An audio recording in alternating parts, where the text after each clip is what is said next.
Oh boy, oh boy, oh boy. Good morning, Carmen. Good morning to you. Matilda Rhodes, good morning, Balroop. Angela, good morning.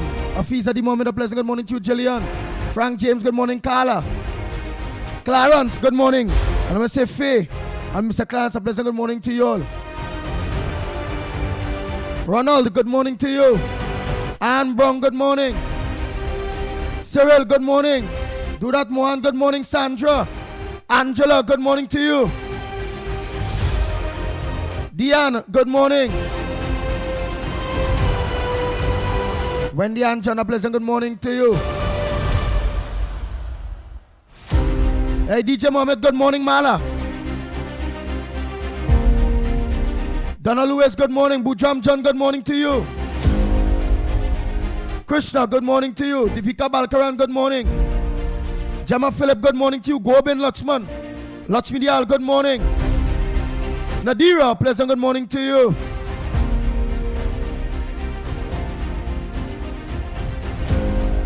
Sita, good morning.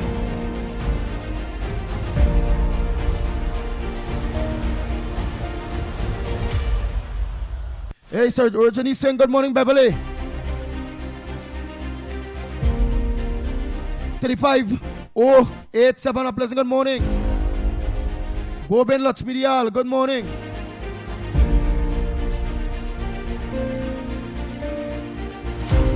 Jennifer, good morning to you. Shireen Lee, good morning. Yolanda Kodna, pleasant good morning to you. Anne Moon Samia, good morning. Timothy Roberts, my brother, pleasant good morning to you. Pearl Daniel Singh, good morning. Jenny, good morning. Ral Prasad, a pleasant good morning to you. Radhika, good morning. Donna, good morning all. Donna's a pleasant good morning to you all. Peter, good morning. Gloria Scala, a pleasant good morning to you. Pringala Mohan, good morning. Pamela Palu, a pleasant good morning to you. Ishmael Khan, a pleasant good morning. Patch, good morning. Damien. Yes, Damien Angton, good morning. Rosa, Ali, a pleasant good morning to you.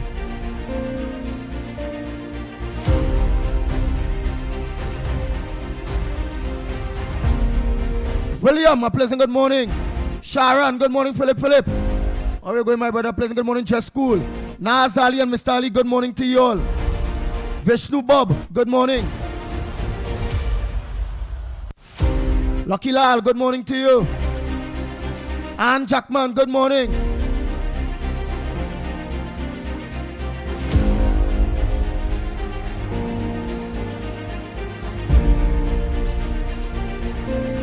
Nari, good morning. Patricia Reed, a pleasant good morning to you. Mina Steiner, good morning. Trinidad Revolutionary Soldiers, good morning. Marilyn Sicharan, a pleasant good morning to you.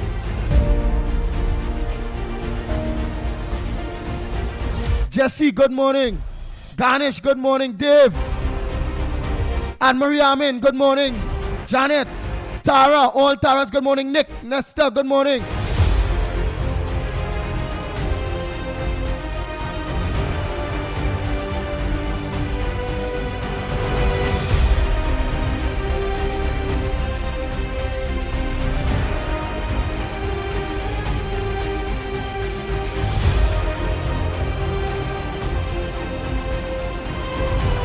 Shamaroon Mills, good morning. Kevin, good morning. Michael Scotland, good morning. Rambo Ali, good morning. Nigel Black. Frank James, good morning.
Angie, Susan, Bootman. So Miss Brooklyn, good morning, Angie. Susan Bootman, good morning. The Iron Lady, Ann Williams, good morning.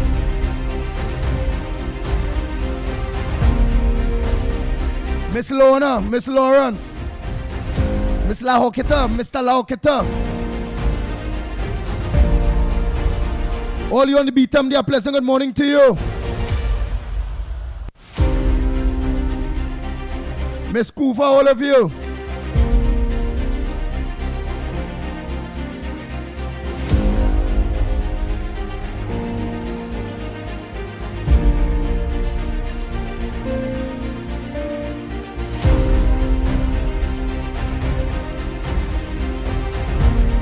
Karen, good morning. Balraj, Ranky soon, a pleasant good morning.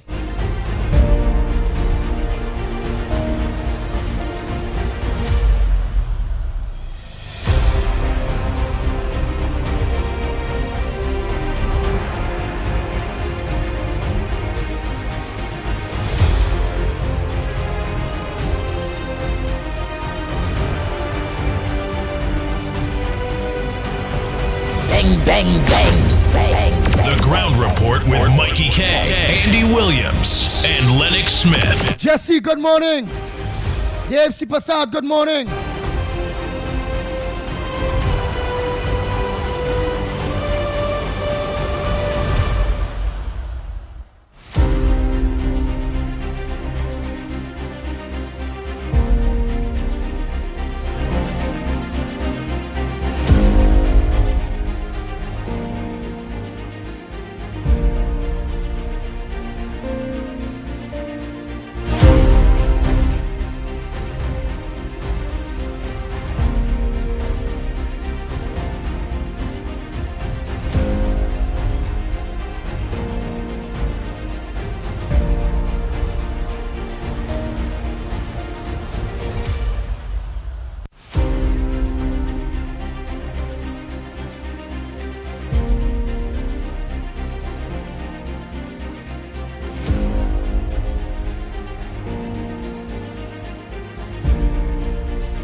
boy, oh boy. Liquor prices soars Angostura Carib announces price increases in response to Tanku's tax hikes.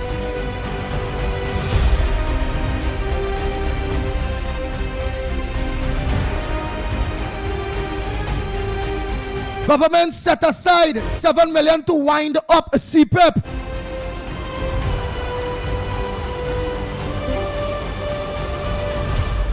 VAT to be removed on basic food items from today.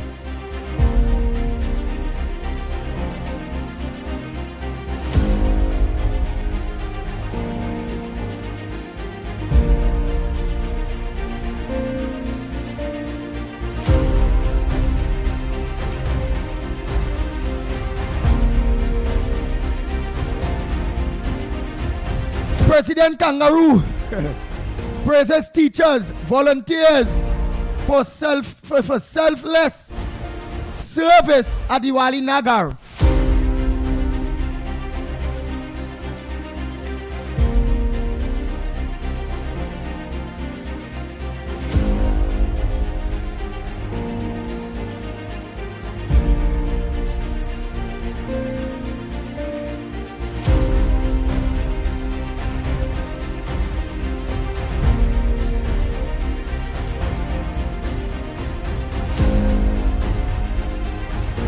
Oh boy, oh boy, oh boy, oh boy.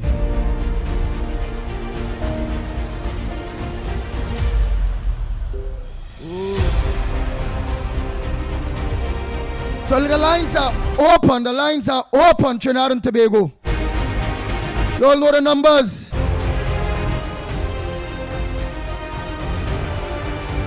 The numbers to call 225-6644, 225-6644, 239-5120, 239-5120.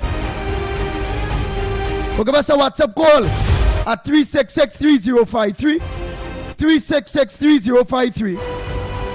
What's on your front burner this morning?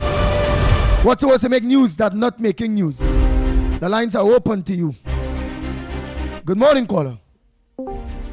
Yeah, I understand. Can I set a water? Tell the cleaners up on that side to clean the bus on them now. What you're on a grandy bus? The granny bus. From Pogasway and 5:30. I dripping a set of water every morning. Call the dispatch and let them call up there and let them clean the bus on them now. The bus dirty too? Yeah, dirty. Every morning is the same thing. So every morning, so you just travel to go to Grandy every morning from the 5:30 bus? Yeah. Where's the issues as a new voice? Right? Because it has somebody that's called the program named Bossman. But as a new voice, what is the issues you having as a bus commuter when it comes to the buses? I don't know, it's just too much problems every month. Do you all get a bus on time? Not really.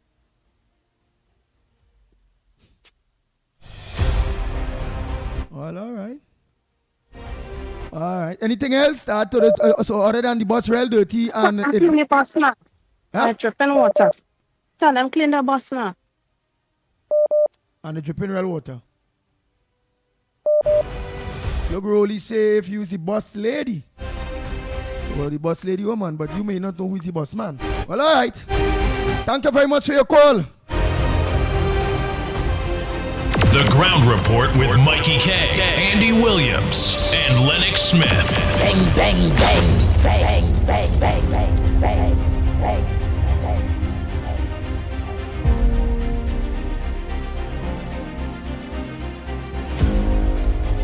Yeah, hello, good morning, caller. Where are you calling from? Morning, Andy. Good morning, Andy. Good morning, Lennox, Mickie, newbie, and to everybody out there. Andy, congratulations. Let that put a stop now, a stop cock in all the naysayers' mouth. All who are negotiating deals for you, right? I wonder what they have to say now. What they have to say now. Andy, everything takes time, right? And as you rightly said, you were waiting and your ship did come in. You should, as with everybody else. And while we're talking about ship coming in, Andy, I heard somebody on Wall Street last night asking where it is be when it have protests. I had to get that joke this early morning, the Saturday morning, right? They never see me in any protest, right? I get away by them. I hear breath as people say with the key to tell them. Also standing together, and I went to talk to them, and Mickie told me, he said, Anna, go now, because they send for the bus for us, and go now. And just as I was walking across the grassy area, the bus pulled into the savannah, because they were very near, They were very near. And when I got into the car that I came in and we were driving off the bus, then started putting people on the bus. So when people want to call and say, because I asked a question, I never hear or see this person before until after the 28th of April, right? That they went to Tobago to help campaign. We had no candidate in Andy, can you hear me properly? Loud and clear. Okay, we had no candidate in Tobago, but why would you leave? Why would you leave to help an area that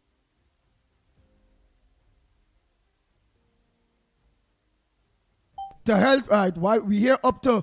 Why did you leave to help an area?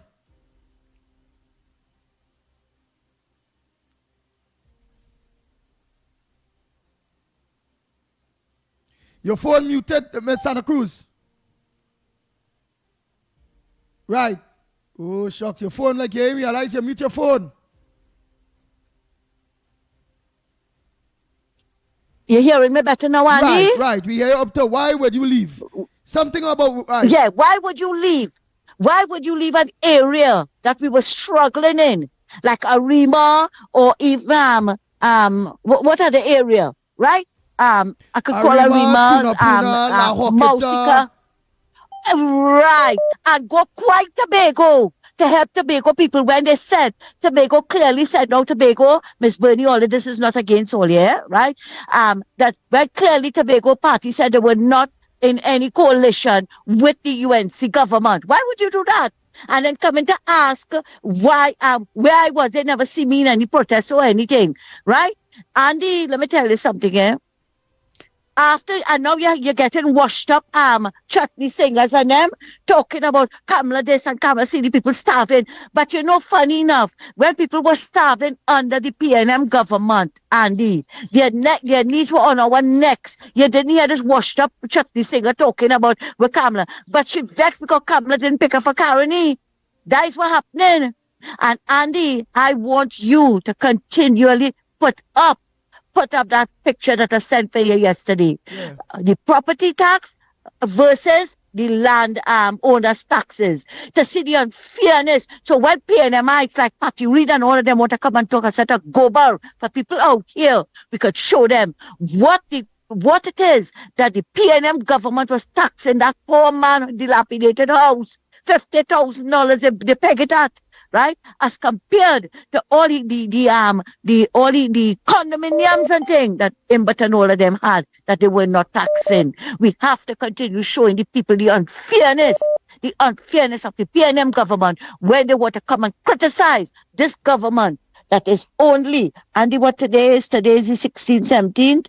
The 17th, 170 days in office as compared to the 3,540 days that the PNM had in office. And what did they do for the people? They did absolutely nothing. And bit by bit, Andy, we are seeing progress. It mightn't be coming on a horse, right?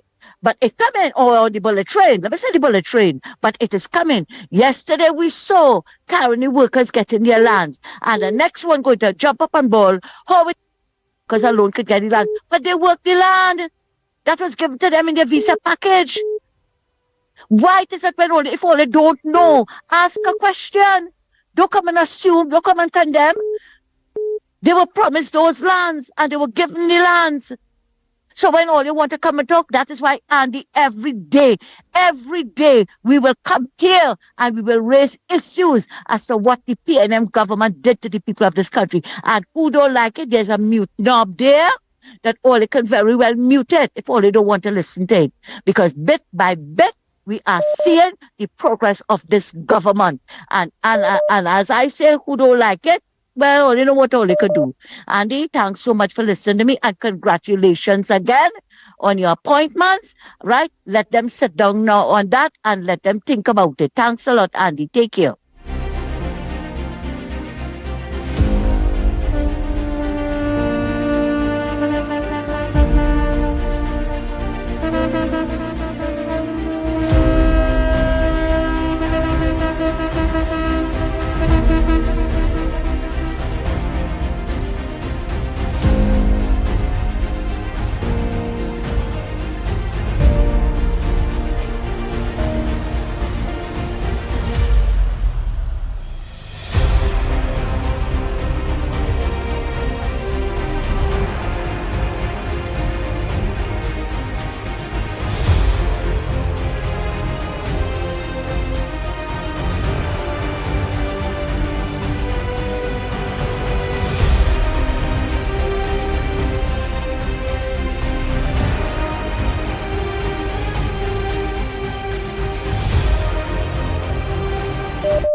Hello. Good morning, Mr. Andy Williams and Lennox Smith. Congratulations, Andy. Good thing comes at those who wait. The Congratulations. song I was playing yesterday morning, you can play it for me? Where's that? I ain't next to my blessings. Partner, I get appointed as the PRO of the Chutney and Tassa associations, partner. That's it. That's not a government appointment, sir. No, well, Yeah, that's remember not you government put in the work, you're a fighter too, you know. Good thing comes out those who wait. But Andy, it has some UNC activists. I just listen and hear all of the talk. Them only see the activists, they're close to the ministers. The ministers know me, they know me, they could talk and point out a word for me. Because this world, every man for their own self, nobody cares about nobody, you know. So I don't care about someone who saying I come in and talking and I come to make the government look bad. I'm a UNC supporter all the way. I never switch and say PNM. I love the PNM so much. And I fight and toil and cussing the PNM and so unfortunately God come and bless me with a house under the PNM for my children and them. I could have said, but I love the PNM, but I'm not going to the PNM. No. UNC all the way. And plus I live in a UNC constituency too. So I fully UNC. So all the UNC activists and them who getting the little bread and eating behind the scene and fighting against activists and talking about hold on and trust the process and screaming, call and send to the minister for their own benefit. Fire burn some of them. And they look to understand. Bless. Thank you.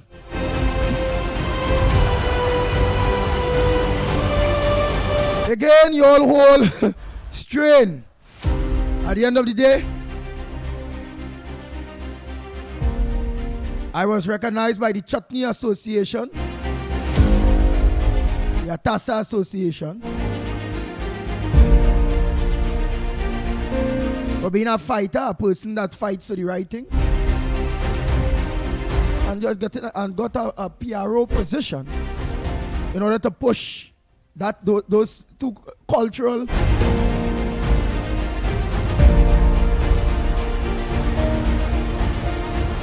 Lennox, a pleasant good morning to you. I want to make sure you're in your day. You hear me loud and clear? Yes. Yes indeed. But of course, it's a Friday morning, and as usual, some of the issues that we would not have spoken, that would have maybe overlooked or didn't have time to. Well, of course, we try to bring you up to speed because, of course, this is a final day before, of course, the weekend.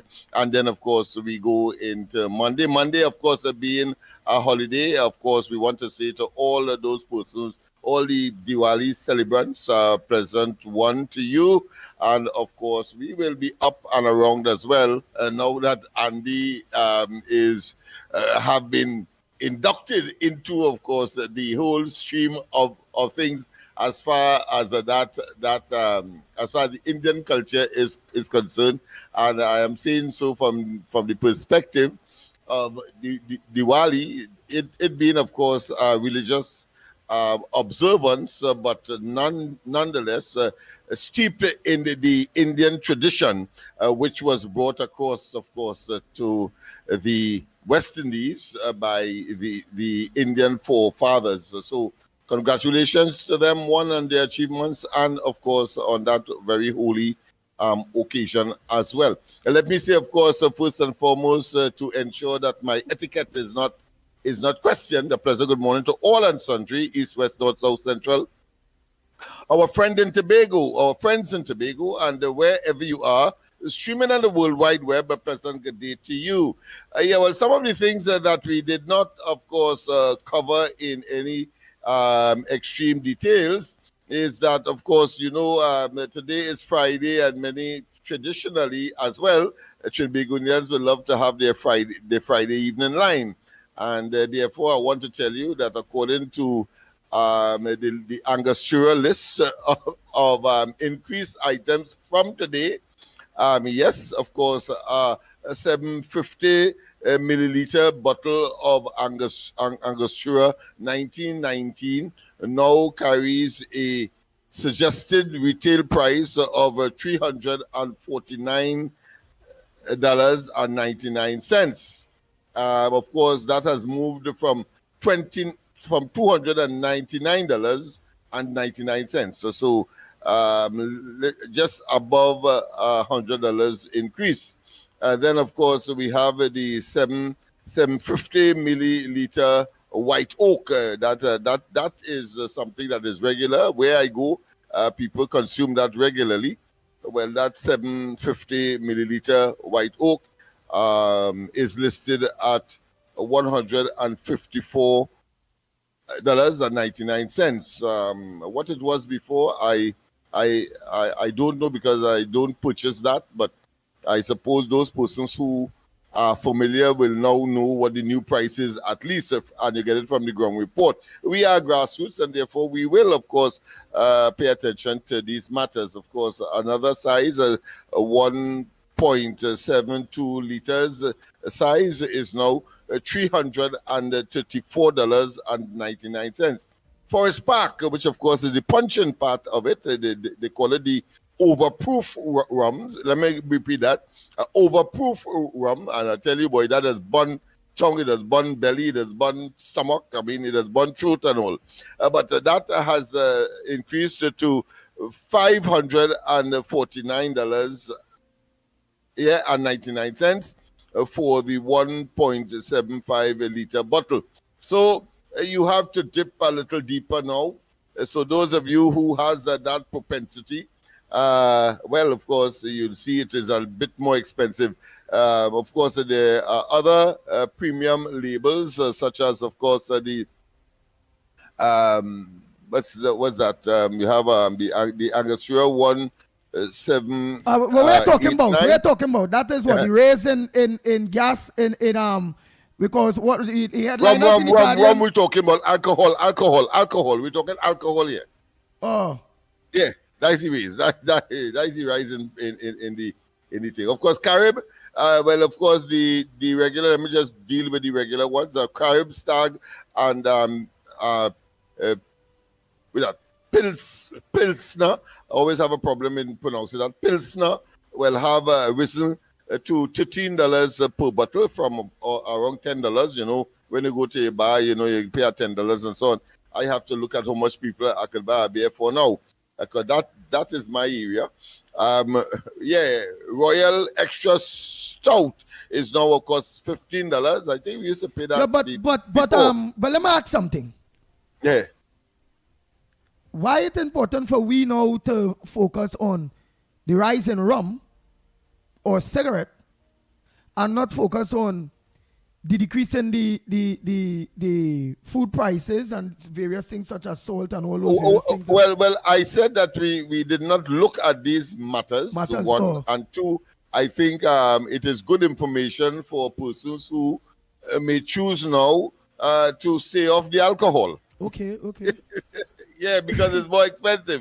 Because according to Dave Tanku, the Minister of Finance, the increased taxes on these, the increased excise duty, it is called, to be more specific, is due to one, to reduce consumption, and to, of course, gain income or taxes to the treasury. So I thought it was important, of course, to do that, to let people know that it is, in fact, it's here, and that they should, of course, control or get off of these items all entirely. All right. I understand that Malta's shandy and so forth has not changed, but tell the bar owners that they will not. They will certainly increase generally. Of course, another thing that totally away from that particular area is some of the areas that has been consumed or now under the ambit or responsibility of the of the office of the Prime Minister. And she has taken on, the Honorable Prime Minister has taken on, of course, the responsibility of the Self-Help Commission, one, the heritage building, as well, constitutional reform. The Office of the Prime Minister will be engaged in that exercise as well. National Library Services, National Library Services, the National Library, Information System Authority, Home Improvement Grants Policy. I'm sure next week we'll be able to, of course, get a little more flesh on the bare bone that we would have gotten with respect to the operationalization and the intent of these various departments. So we have Home Improvement Grants Policy. Yeah? You know what I want to ask about? I see here in the papers close to $2 million in cash seized in a Maraval homeowner, and a Maraval homeowner detained. They say a Maraval woman was arrested on Wednesday after police raided her home in Mocha. That is a big shot area, right? And why I bring up that is to remember Stuart Young's stepdaughter. You understand? And where she is, and this lady here might be dealt a different belt compared to Stuart Young's daughter. Stuart Young's daughter was found with drugs. Okay. Yeah, drugs, cocaine, among others. Yeah. Right. This homeowner here was found with just under $2 million in cash in a wall safe. But tell some people who save the money, they didn't go to the bank. And you know how hard it is when go to the bank. In a wall safe, right? 4 police patches and a pair of black tactical pants. The raid occurred between 4 a.m. and 8 a.m. in a gated community, form part of the anti-crime exercise accordance with operations. Right? Yeah, so she was found with just money, almost $2 million. Police patches, that is them thing where you put on with the police, go put on the badge and them kind of badge thing, patch thing. Yeah. Right? Yeah. And a pair of tactical pants. Yeah. But that, to me, that on the surface of it, from a prima facie perspective, that doesn't sound good for her at all. Yeah, it doesn't sound good. No, it doesn't sound good at all, because clearly, if they find drugs, they find money, she will have difficulty in getting back that money, because it's going to look, there is a piece of legislation that talks about proceeds of crime, and therefore the money will be seen as that, will be seized. The police has that authority so to do. And then, of course, being found with all of these unauthorized, should I say, material, apparel, does not sound good. Right. Well, at the end of the day, she break the law. At the end of the day, like Stuart Young, Cho Young's daughter is Stepdaughter. a different story. Right, but at the end of the day, how I watch it is that okay, watch at that. Let's see how that case could be dealt with. At the end of the day, illegal is illegal, right? If she can't come for that money there, where she have problems, you understand? She will have problems if she can't come for the that face money. of it, she's supposed to have some extreme difficulty in with the police, and one expects that she will find herself expeditiously before the courts. Of course, barring all legal rights that she may retain, because we still have a system where, and it's very, very, very poignant and emphatic when, of course, somebody in locations like that, in communities like that, find themselves before the court. Somebody sell them out. Of course, not guilty until proven, and of course, other rights that that person may have are exploited by very high-priced lawyers. Right. So what I will watch at is, if they will be dealt with the same belt as Theo Young former stepdaughter, compare to herself. That's why I'm watching. So let's see if she go get the belt, as in she could come out, she could travel while being on bail, right? She could be out of the country while being on bail, because remember Stuart Young's stepdaughter get cold in Westmoreland too. Westmall. Well, not too, but she's smoker. That one is smoker. But Westmall, a high-fluting area, well, which most people deemed, right? Mm-hmm. So let me see what belt will be dealt with that, because crime is crime.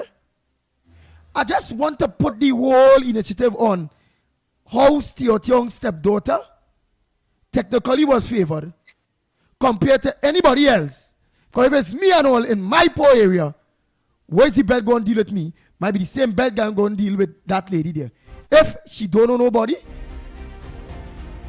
if she don't have a stepfather like Stuart Young, or some big person. Yeah, different strokes for different folks. That you say, the biases built into the system, and because the system is operated by people, you have these what I consider to be unsavory scenarios that demonstrates that all are not equal. I suppose is there where you are going, and it's a fair assessment having regard to what has been happening in Trinidad and Tobago. But I want to say that I'm very confident that the present law enforcement agencies, have stepped up to the plate, so to speak. We have seen, of course, some activities that we would not have seen before, and across the board, we saw, of course, David Lee, for example, is one case in point, and then, of course, we have this. Let's see, and of course, there's so many others in recent times where what is good for the goose, so to speak, is good for the gander. I said, again, if she's wrong, let her face the full brunt of the law, right? Ramco Industries Limited had issued a public advisory on safe use of the liquefied petroleum gas known as LPG. Following incidents, that has always been so. Following recent reports of incidents involving gas tank explosions at homes and in communities. Yeah, well, that has always been so. There is always a warning user list safety utilization of these products or these items.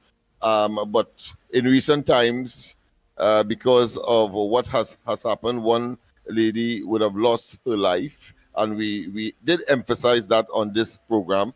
I suppose they see the need to do spend some additional money on, of course, making sure that they keep the bottom line just above water in terms of profitability and so on. So it's not that in my view, it's not that they are so concerned about the outcomes or the incidents, but more so to keep their business alive. They will make these kinds of gestures to suggest that they are concerned, but at the same time, it is good good consumer and good what I consider to be public relations for the company. The next thing I believe that you may know about, because that happened in Port of Spain, because the housing minister to review security after murder at Port of Spain Mall, and that murder was at the East Side Plaza. Somebody was killed on Charlotte Street. What that was about?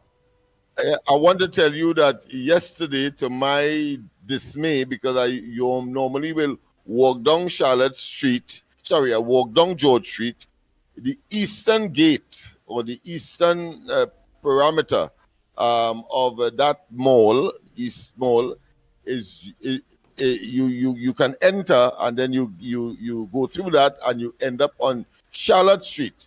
So you move from George to Charlotte Street.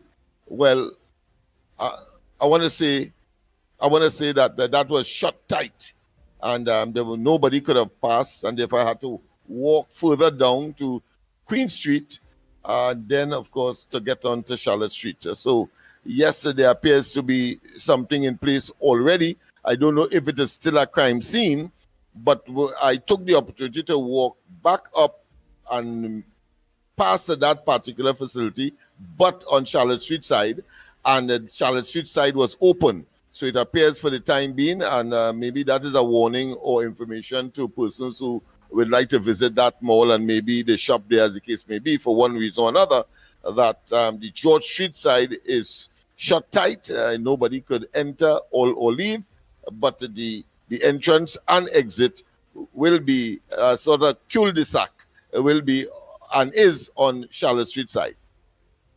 Yeah.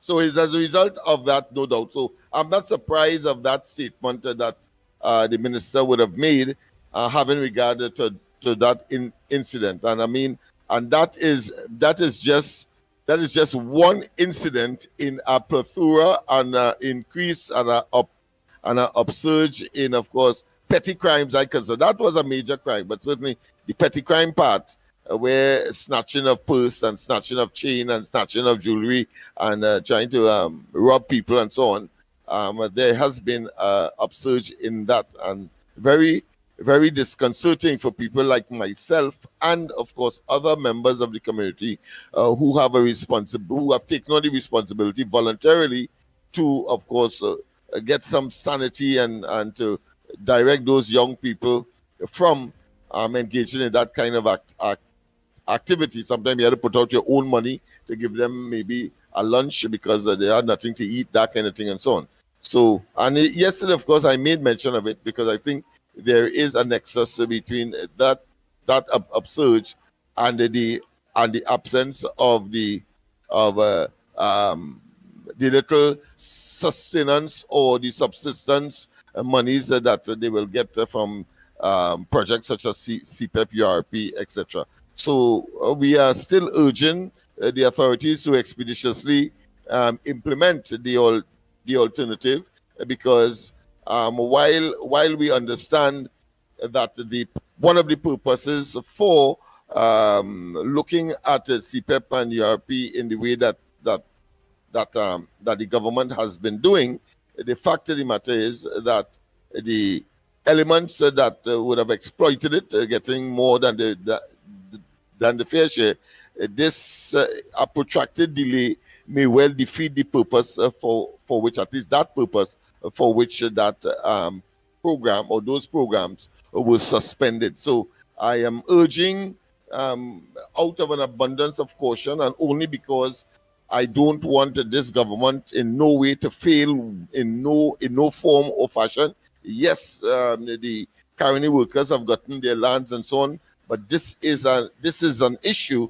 that has to be addressed, simply because this is Port of Spain. It is happening in Port of Spain, the capital city, and in spite of the efforts of the law enforcement, and they are working very hard, but they cannot be ubiquitous. They cannot be everywhere at the same time. They are not omnipresent, and as a consequence, we have assessed the situation, and there is a direct nexus between, of course, the closure of these, what I consider to be makeshift, make work and of course sustenance programs, and of course the upsurge, the rapid upsurge in these petty crime activities that may well defeat the purpose, one of the purpose for which these programs were suspended. Go ahead, Andy.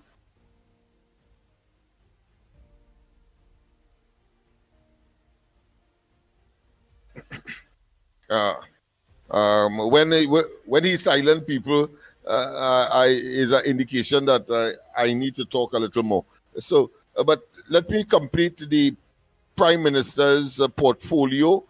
I reached the point where home improvement grants policy. So that is a very good one. House and Village Improvement Program has come under the Prime Minister's wing, so to speak, or gambit. The government aided self-help housing program, very important ones for homeowners, potential and existing. And then, of course, you have, that was there all the time, the Sports and Culture Fund of managed under the auspices of the Prime Minister's office. Of course, in that ministry, let me tell you as well that the Barry Padarat is also a minister in that ministry. You also, of course, Daryl Alaha, and as parliamentary secretary, and you have a parliamentary secretary as well, who is, of course, Nicholas Morris, a fella that I know very well, came a long way. He is the representative for right now for Mayaro. You have, as I say, Padarat is also the public utilities minister, and Morris, the same Morris, Nicholas Morris, is also a parliamentary secretary in the CARICOM and Foreign Affairs Ministry. That is why he was part of the delegation, I suppose, that went to the United Nations on the recent trip of the Prime Minister. All okay, right? Okay. Yeah, so that is the piece of information that we did not address during the course of the week, that, of course, we take the opportunity on a Friday to address as well. Yeah. Nice. So Trinidad and Tobago, the lines are open by the meanwhile, eh? By the meanwhile, we go through, check for other issues that we did not raise during the week. Because I also see in which Lennox always in this courthouse thing. Judge say SOE challenge pending with the council ruling. Alright, that is Frank C. Prasad. Beckles to unmask. Right? Beckles to unmask 2026 budget as hoax, says PNM. What says on that? What does she have to unmask? Well, they have signaled their intent. They call it a fake and a false budget immediately after the presentation. And as I said yesterday, I don't think they have much to, of course, deliver. And they may have made a commitment to that trend, to that theme, prior to, of course, additional information that the government very sagaciously, very wisely disclosed. Like take for instance, one would have expected that much of the presentation of the opposition leader will be surrounding CPEP, URP, etc. But that was the wind was taken out of the sail with respect to that when the Prime Minister announced that she will be handling, and of course in the substantive debate on the matter, on the matter meaning here the budget for 2026, she will be, of course, addressing that because there is a general principle of this government, and that is they prefer to have, of course, work that people could sustain themselves and be more permanent, and they can, of course, plan, get a bank loan, etc. And is that area that they are looking at. And it will be difficult. It will be difficult for the opposition leader to preempt, not knowing what was said by the Prime Minister, but not knowing the detail to come and say. Maybe she might say, well, won't I expect to prophesy. see so and so and so. Yeah, she won't could see prophesy. that, but it would be difficult for her to have a solid presentation in that regard, having regard to what the Prime Minister did, show some sun and some oil and vinegar in her rice, so to speak, because she'd have come out there full all guns blazing on the URP, CPEP, and the reforestation programs. Nice. Venezuelan VP, because one tweet we can't touch too much because remember it's short of time or too deep inside. Venezuelan Venezuelan VP, which is the Vice President of Venezuela, I want to believe that Delcy Rodriguez, calls death of Trini fishermen a self-fulfilling prophecy.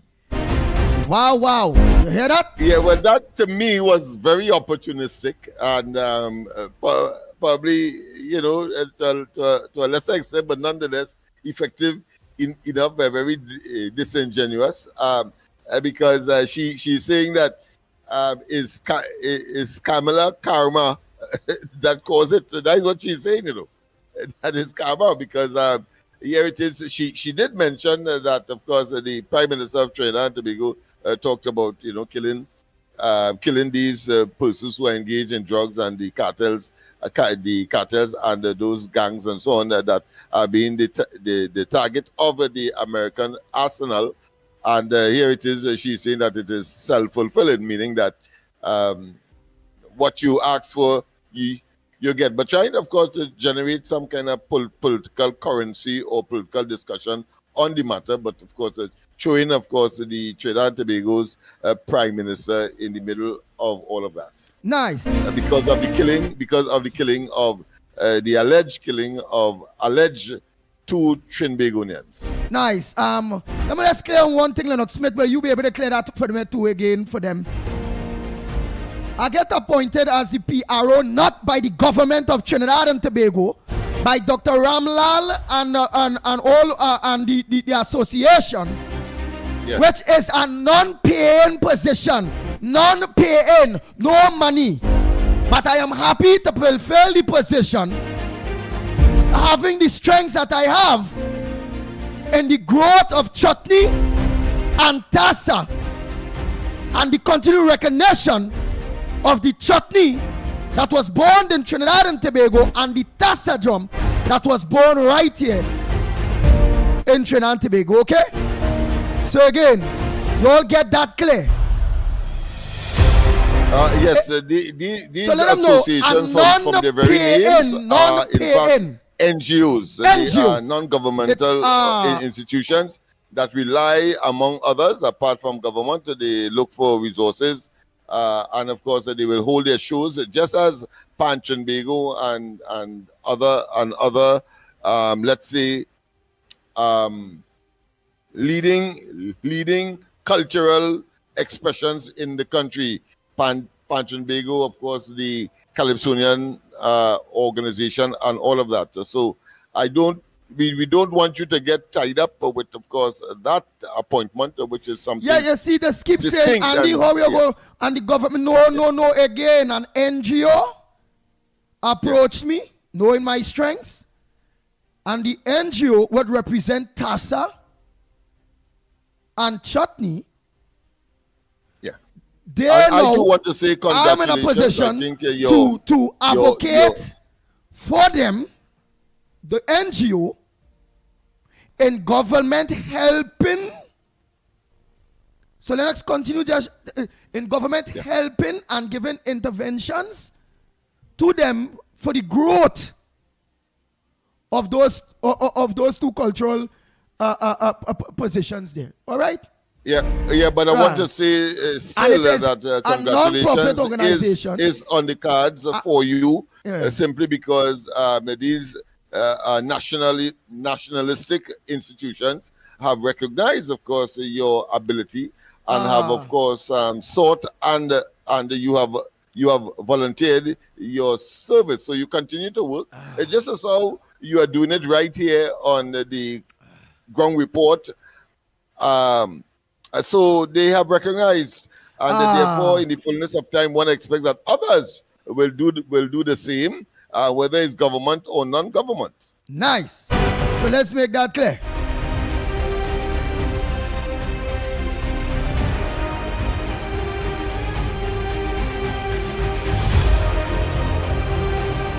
Go ahead, caller. Pleasant good morning to you. Hey, morning Andy, morning Lennox. Good morning. As we said just now,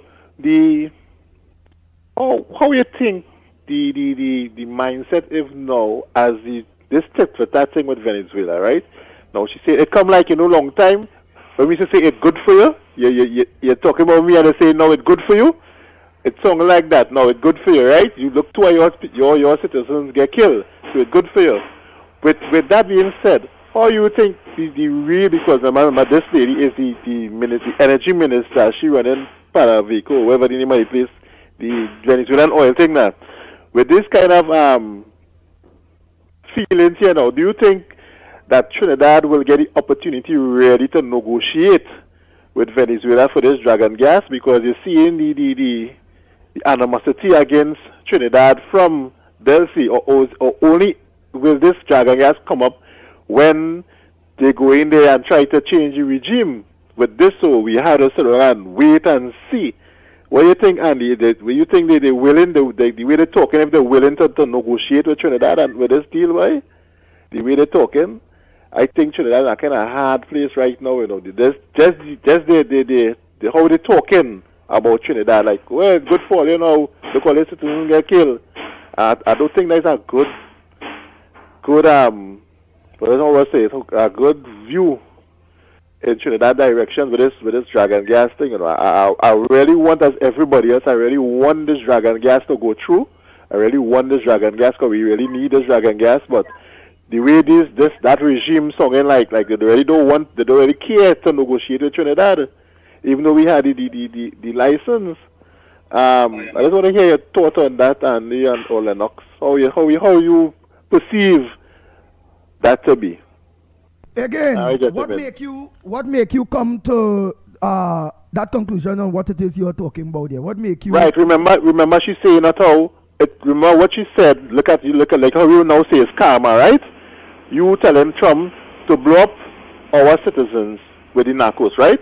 Now, if indeed they were transporting drugs internationally, right? What she's saying is now, it's good for it's like it karma. It's good for you. Now you telling Trump, blow up we citizens for trafficking. Now your citizen was involved in the trafficking. So it come like, all right, you tell me it's good for you. Now if I am want to say that I want to go and negotiate this dragon gas deal, right? I wouldn't be coming up with this karma talk. I want to negotiate in good faith, right? So the back and forth tit for tat, that we're talking about now, the tit for tat. So you tell me blow him up, now I tell you it's good for you. Yours get blown up too, right? So that is what I'm talking about now. So right, but the papers also said Kamala. I'll just read them with the papers. Kamala, defense minister, numb on 2 trainees killed in U.S. strikes. Yeah, but remember, let's face it. That is a valid concern. I think the caller, for once at least, has put very objectively that particular situation to the national consciousness.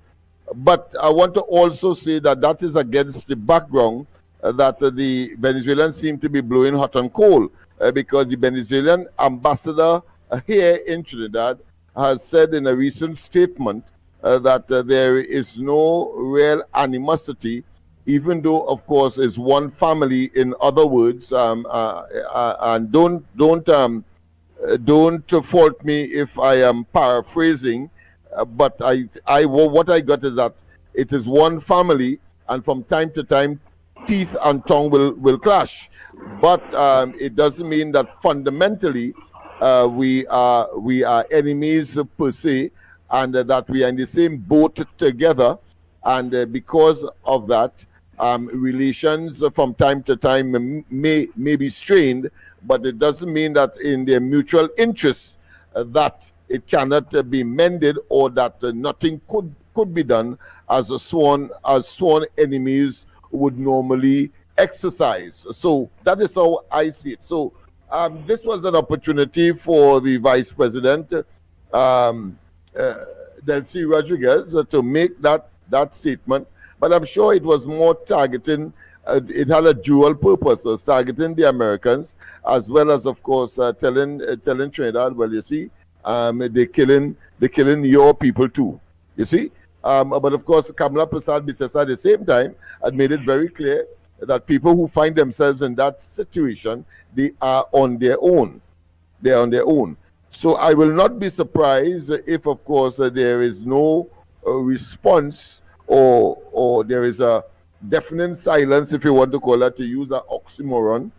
Which meaning what? Meaning that Prime Minister and the Minister. Right, but meaning what? Because they don't want to inflate anything. Right, but meaning Yeah, that what? That in the earlys, when it started, that the administration, the government of Trinidad and Tobago, forewarn all citizens about the risk they're taking going out there. Yeah. So and if they go out there, I'm sure that if it was me, I will remain silent as well, because if you restate that, it will sound as though because two people have died, and of course the question is Trinbagonians.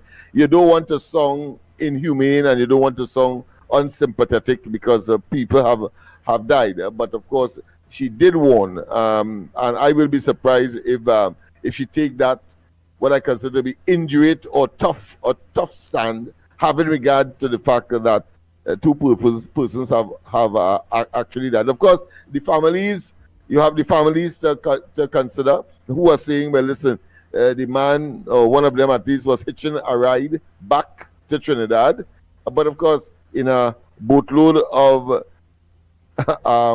amphetamine and, of course, drugs. Come on. Right. Besides that. All right, now, gentlemen, enjoy the day. All right.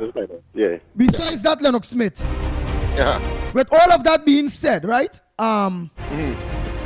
We seeing whereby Trump is actually admitting that there are CIA agents operating now in Venezuela, and that they are thinking about land now, not only sea but also land.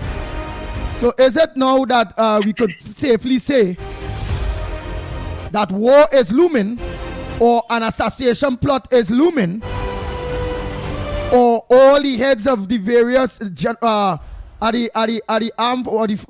army in America, including maybe the Chief Justice and all those, not in America but in Venezuela, including the power brokers within Venezuela, where they be targeted, such as what we see Israel did in Iran, because now it's land. And remember, they said the head of the job.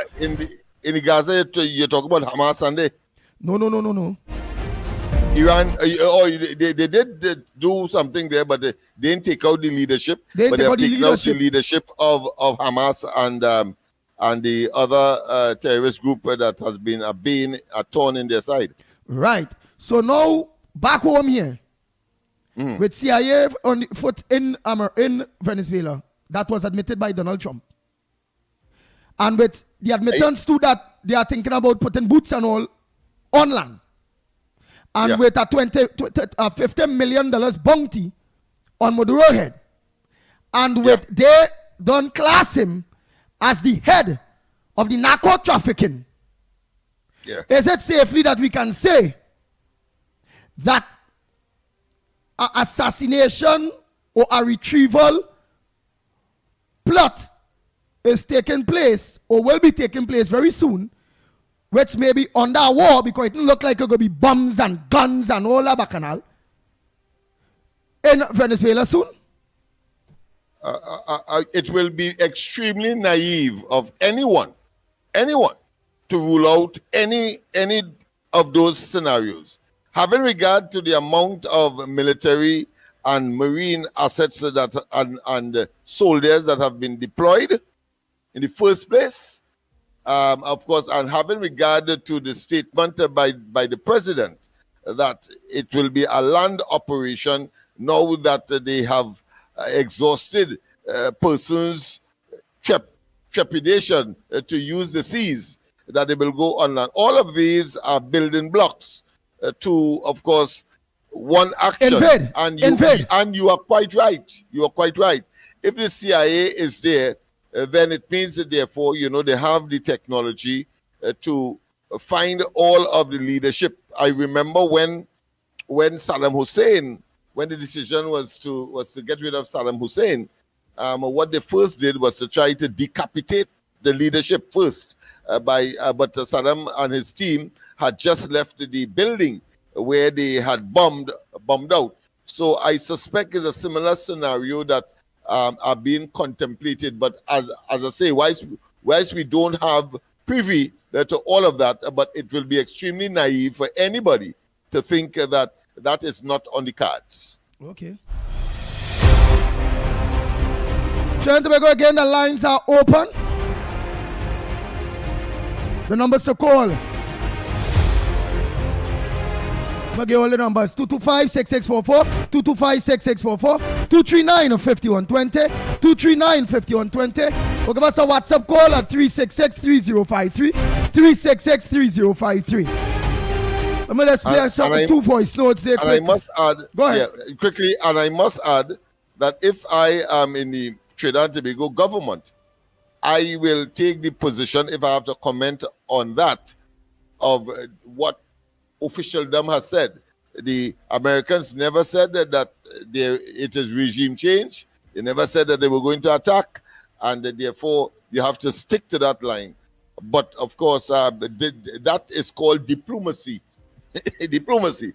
But you and I can, of course, go beyond that because we are part of the Fourth Estate, and we have an opinion, and having regard to the historical context and the build-up of the arsenal or just off the borders of Venezuela, that is a possibility, and we must not deny ourselves of that being a reality. Go ahead, caller. Morning. Hello, morning. Good morning. Yes, if you watch the papers, the one where the mother say he was involved in nothing, police hold you already with drugs.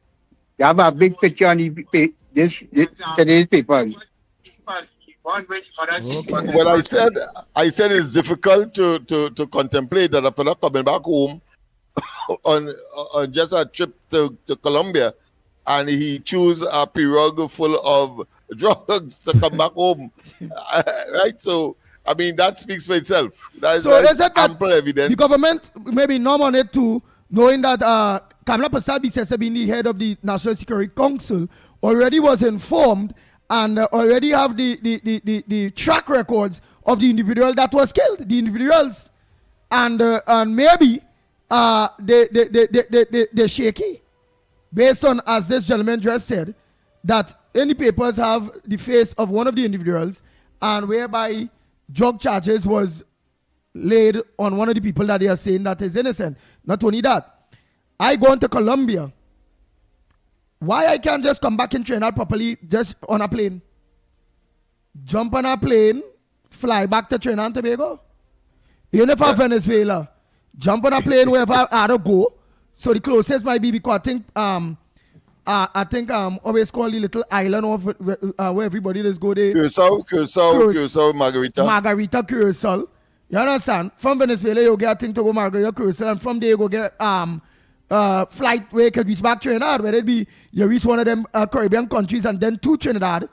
You know? So again, that funny. That real funny. That I out there and I organize and I went by pirogue. Andy, look, I send it and he WhatsApp here, watch it. I mean, they try to insult our intelligence, that's all, and our common sense. But of course, nobody would accept that unless, of course, you could prove it in black and white. But nobody. Incidentally, just for information's sake, I had to go. I was invited by one of the regional banks to a conference in Colombia, and in order to reach Colombia, we had to go up to the United States and then take a flight to come back down to Colombia. So just for information's sake. So it's very difficult by way of air to to engage in that way. So, but the fact of the matter is that he was on a period with drugs. He must have known that there is an operation in the Caribbean by the United States. He must have known that prior. He would have known about boats that would have been blown up once they have drugs on it. And if you choose to go on a boat with drugs on it, then of course the risk that you would have taken, hoping that it didn't materialize. Well, in this case, it materialized. Right. Well, on the screen there, you have the gentleman that they say is innocent, and you're seeing there whereby Lennox Smith, well, you're seeing there where, and I don't want to believe it's an AI, all right, where this is him there in front of a set of drugs. Yeah, I think I saw that up to yesterday as well. Yeah, I mean, let's face it. Common sense will let us know what the real deal is. All right. In spite of the family, I mean, it's very common for members of family to know that a particular member of the family is engaged in activities that may require the attention of the law enforcement agencies, and when they are finally, of course, caught for one reason or another, they then say that they didn't know that was so, and he was a good boy, right. etc. So the relatives say he did never was in no drugs. That is what the thing is saying. He did never was in no drugs. He did nice and kind, right? But you're seeing there, Matlat, Arima, 4 held by Coast Guard for arms, for ammunition and narcotics, and he is involved in that. Yeah. Well, this big head of the drug cartel in Mexico. Remember that Escobar? They say he was good too. Yeah, because he used to help out the skirting community. He had a whole village to himself, and he would help and so on. But at the end of the day, he was engaged in activities that was killing people more than, as Trump would say, killing millions of people in his country, and he has decided to do something about it, even though it may be a guise for something else. But as politicians, as officials, leaders of Trinidad and Tobago, they could only go with what Trump say. They can't go beyond that. I'm sure in their private quarters, away from the media, I think the conversation may be slightly different. Morning, caller. We're calling from. What's your contribution on the Gong Report this morning? Good morning, gentlemen. Good morning, Andy. Good morning, Lennox. Calling from the Barak Boy. Andy, if my alias is the doubles boss, you feel his crab and dumpling night is all associated with, he alias is Chapo. I wonder if these people know who is El Chapo Guzman. And that alone explain everything. You see, what has happened between Trinidad? We display smart with stupidness and want to deny and always try to protect wrongdoing. Criminals, we just feel more sympathetic. When police kill a set of bandit, everybody, they shouldn't do them that. They should have shoot them in the foot. They should have hold them first. But you would not hear one person mention the victims of the crime, how they surviving. People who home was invaded. You don't see any news media going by their house a year after, a month after, 2 years after, to find out how these people are surviving. The children that was raped and the little daughters and things that was traumatized. You'll see any media going and interviewing these victims of crime to find out if they're surviving, what kind of life they're living after that. But for years, you'll see media going and pulling up story about some criminal will get killed in Lavantil, a criminal will get killed in Limital or something. Eh? People could say what they want. Is when you experience what drugs do to people, families, You see the nice life where a lot of people has been seeing and think that drugs is some kind of party thing, is a pastime, is a fun thing. That is nothing to do with drugs. That is just a infatuation. You see, when you really see that a decent young girl get introduced to drugs and the whole life mess up. She can't control herself. She can't do anything again. She prostitution. She had good education, everything, and give up everything because that drug take over her life. And this happened to thousands of people all over the world in all different community and thing. And you see the people who will be selling the drugs and them, they don't want them children to be no part of that, you know. When you look at Escobar children and Guzman children and all them big drug kingpin and thing, you know where their children does be? Nowhere close to these things, you know. They does be well educated in the best college and taken care of. If them even go around them thing, they deserve all kind of treatment for it. We here, having these people and bringing in these things into our country, we don't produce cocaine here. Where in Trinidad you see any place you see there's grow the coca plant in Trinidad? Where you see in any part of Trinidad and Tobago, we have a manufacturing of guns, AK-47 and bullets and thing. And then when they get killed, they want evidence.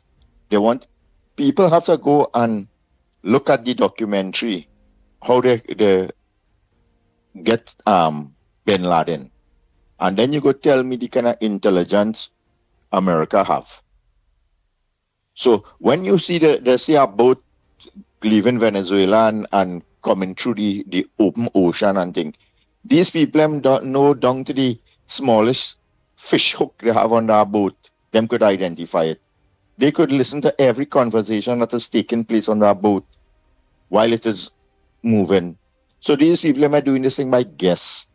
So all the nonsense that people in this country dotish, that Chapo was a nice, decent young boy that gets stranded in Venezuela. If he was walking from Venezuela, he could have reached Trinidad. But we are dotish. Stop playing us for fools. Drugs is as close to Satan as you could think about it. And the destruction it creates. And I have no sympathy for that. So people could call and deny and think. Because if we deny the destruction Rowley and the PNM do in Trinidad and Tobago for the last 10 years, something had to be wrong with what we're doing in this country. Something had to be wrong with the mental capacity of the people in Trinidad and Tobago. Because you have a government now where they present finally a real minister of finance. Somebody who know finance, compared to a carpenter who built a stadium in Grenada where every measurement he gave them was wrong until a little breeze blew down the whole thing. He them had managing our finance in Trinidad and Tobago.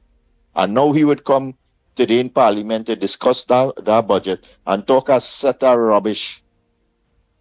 Where you have now a finance minister that explain things and people still questioning that. People want to know that how it trickling down, the increase in this got trickle down to the poor man and the increase, everything got be trickling down. Them didn't realize the trickle down effect of the crime that government created. That when people could get up in the morning and drink a cup of coffee outside in the front porch and thing, they had to hide inside their house. They had to look at the camera before they come outside. They had to spend $500 every month to buy feed for their dog that they didn't supposed to even have in the yard. They had to hire people to drop the children to school and pick them up. All that trickled down because of the PNM government and how they manage the country.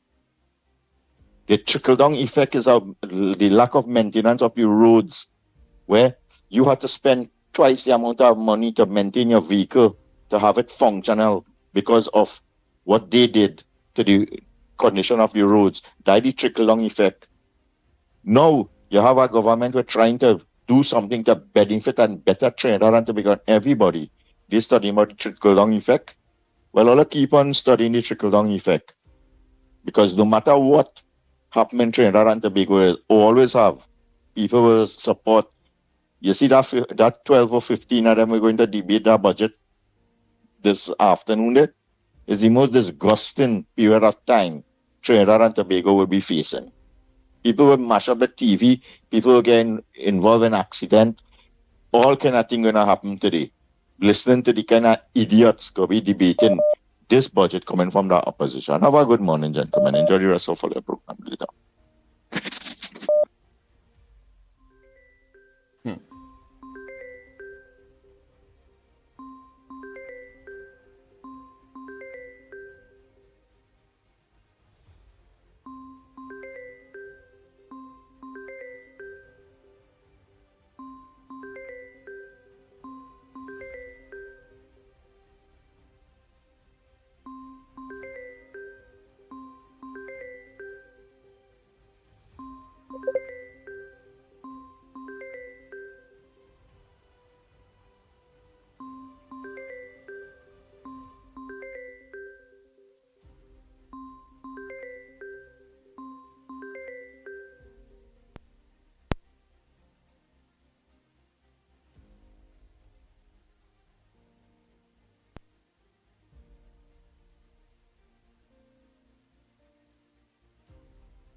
I shocked Lennox Smith.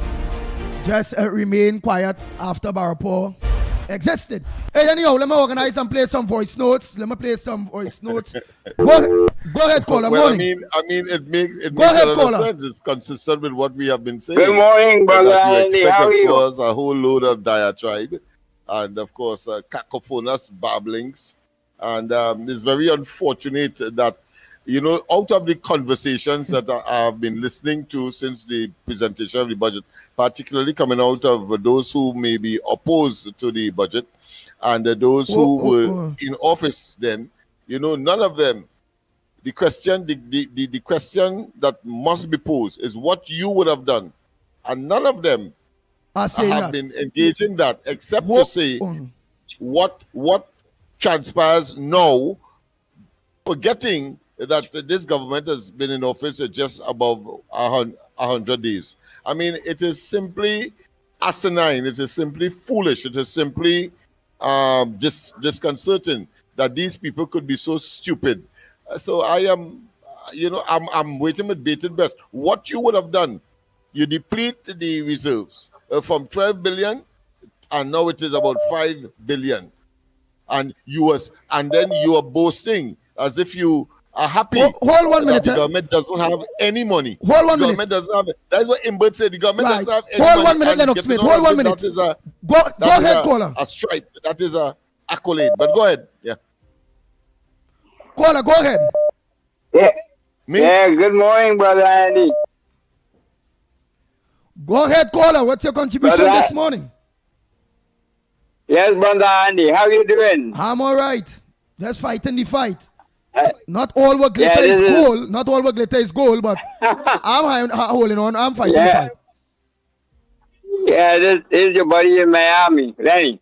Hey, Mr. Lenny. How you doing? I'm all right, Mr. Lenny. Yeah. Yeah, I was trying to get you. I understand that you wasn't too well, but thank God, you know, as long as you believe in the Almighty, you know, and pray to Him as apparently that you do, everything will be all right, you know. Yeah. But Mr. Lenny, you're so correct. You have to believe in Almighty God, but believing in Almighty God is not enough. When somebody is not well, they have to do various tests.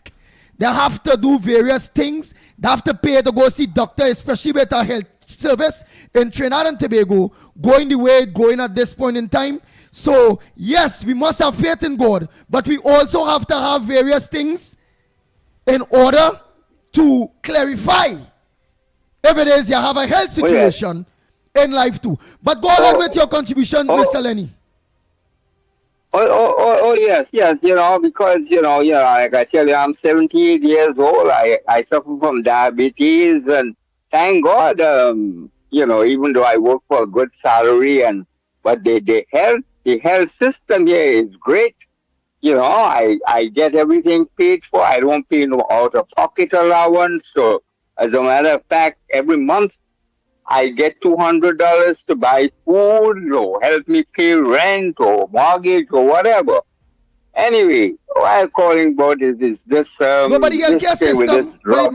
but Mr. Lenny, the healthcare system in Trinidad and Tobago, I am seeing it, mate. It will change under the new administration with great minds. Oh. But at this point in time, I remember the government now coming, but the healthcare system in Trinidad and Tobago is in a mess. It is bad. If you have to wait, on the healthcare system in Trinidad and Tobago, you will end up dead before you even self know the cause of your death. That is how bad it is. Listen, let me give you a good example. My mom, God bless her soul, she wasn't educated, but like I said, she had 5 kids, and she gave all 5 of us, she and my dad, sacrifice and give all 5 of us great They try to education. insult our. She ended up with 2 kids, 2 brothers who got a PhD. 2 of us have our masters. Me and my sister in Jersey, and my brother who is retired, he has his BA. And God bless her for that. And she helped a lot of people. And she got ill in 2010. I'm telling you here. And they took her, she said, listen to me, I have enough money. Do not put me in no hospital in Trinidad. No hospital. I have enough money to put me in a nursing home. And I don't remember what's the name of that nursing home near the Oval. It used to be Parks Nursing Home. And we took her there, and it was something to do with her uterus or something. And apparently they misdiagnosed her, and she died under the operating table. My sister flew in like a mad horse from New Jersey. And she said, I'm going to sue you all for every dime that you have. It was a Jamaican doctor that did the surgery. And that bill was almost $500,000, Andy, for just about 3 days. They paid us back some of the money.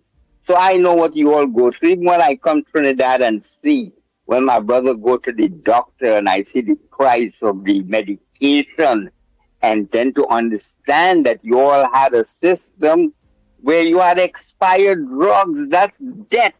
I worked for a pharmaceutical company that was on the development of metformin and glipizide, blood pressure tablets.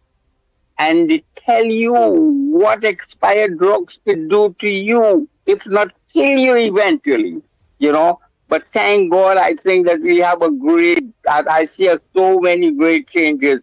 Sometimes tears come to my eye when I see what's happening in Trinidad. And like I said, I see, I didn't know that you had Indian. You know a lot about Tassa. You have Indian in me. I don't know much about it anyway. But what I'm saying is, with this thing about these drugs, did you read where this mother said that he went to spend vacation by her cousins in Venezuela for 3 months? 3 months! All right, Mr. Lenny, you had to look to start to rack up. All right. So what I call you to really tell you is that I'm coming home next month to spend the Christmas, and we got to get together with you, Mr. Lennox Smith and Mickie. All right, I have a small token for you all. So as soon as I reach, I'll call you. And God bless you, and God bless my loving country, even though I live here 52 years. Trinidad is my home, and God bless the people of Trinidad and Tobago. Thank you very much, Andy. No problem, Mr. Lenny.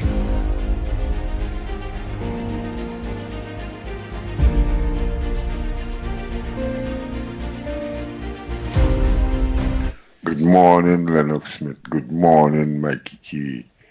Good morning, Andy Williams. This is Erin again.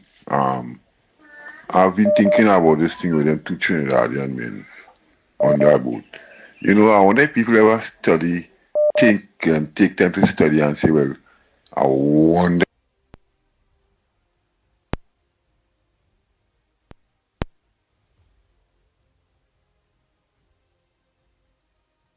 if they force them two fellas on the boat just to get blow up, just to say these things, I wonder if anybody ever studied, think about that. Locked on and listening, even here. Morning, Andy. Morning, Lennox. Morning, Mikey. Morning, Trinity Tobago. Morning to everybody who's on the line. Andy, listen to this now. I don't listen to you considering that caller who's talking about the killings of the two Trinidadians on the vessels. On the vessel, sorry. Here we're going on now. My opinion is this. In the first place, this all you know the Americans and them out there and they're taking out any boat they suspect, whether they suspect it or not. Right?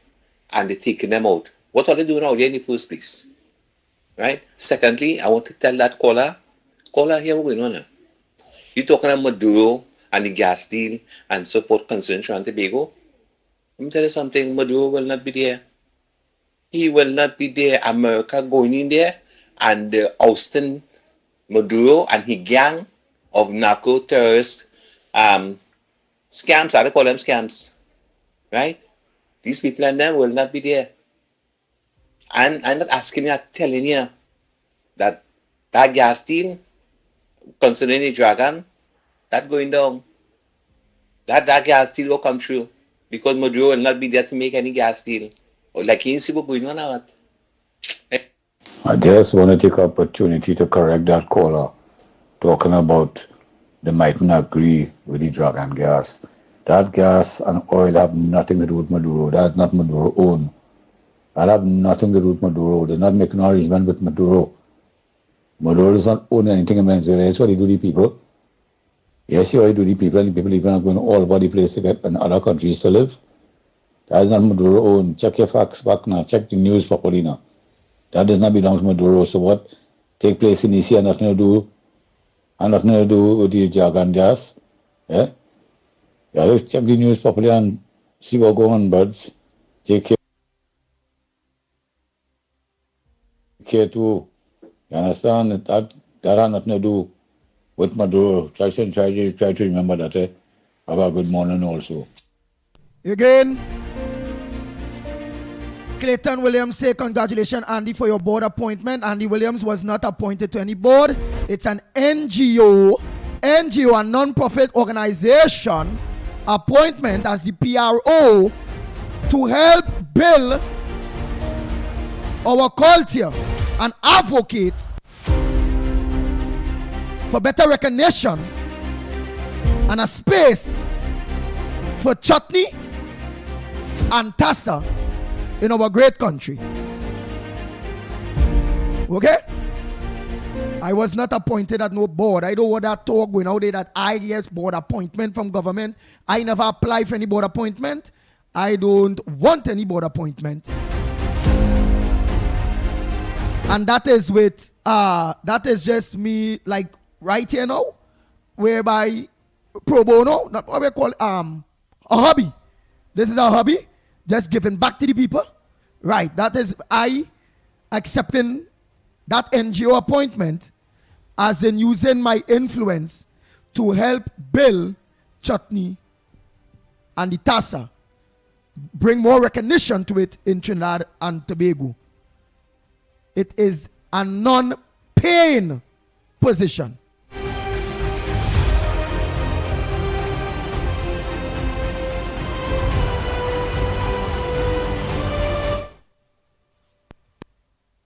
Mikey, Lennox, Andy, and everybody, good morning. I know everybody asking for all what they want because they know the government delivering. But they have to remember, all what you're asking for, all well and good, you suffer for nearly 10 years, you didn't get what you wanted. But I hope you all have the patience and wait until this government organizes itself properly that you will get what you want because they're not even there 6 months. So hold some strain, hold strain for nearly 10 years, do the same thing and you will get what you want. All right? And just pray to keep the government and pray for them. Oh, thanks. You have a good day.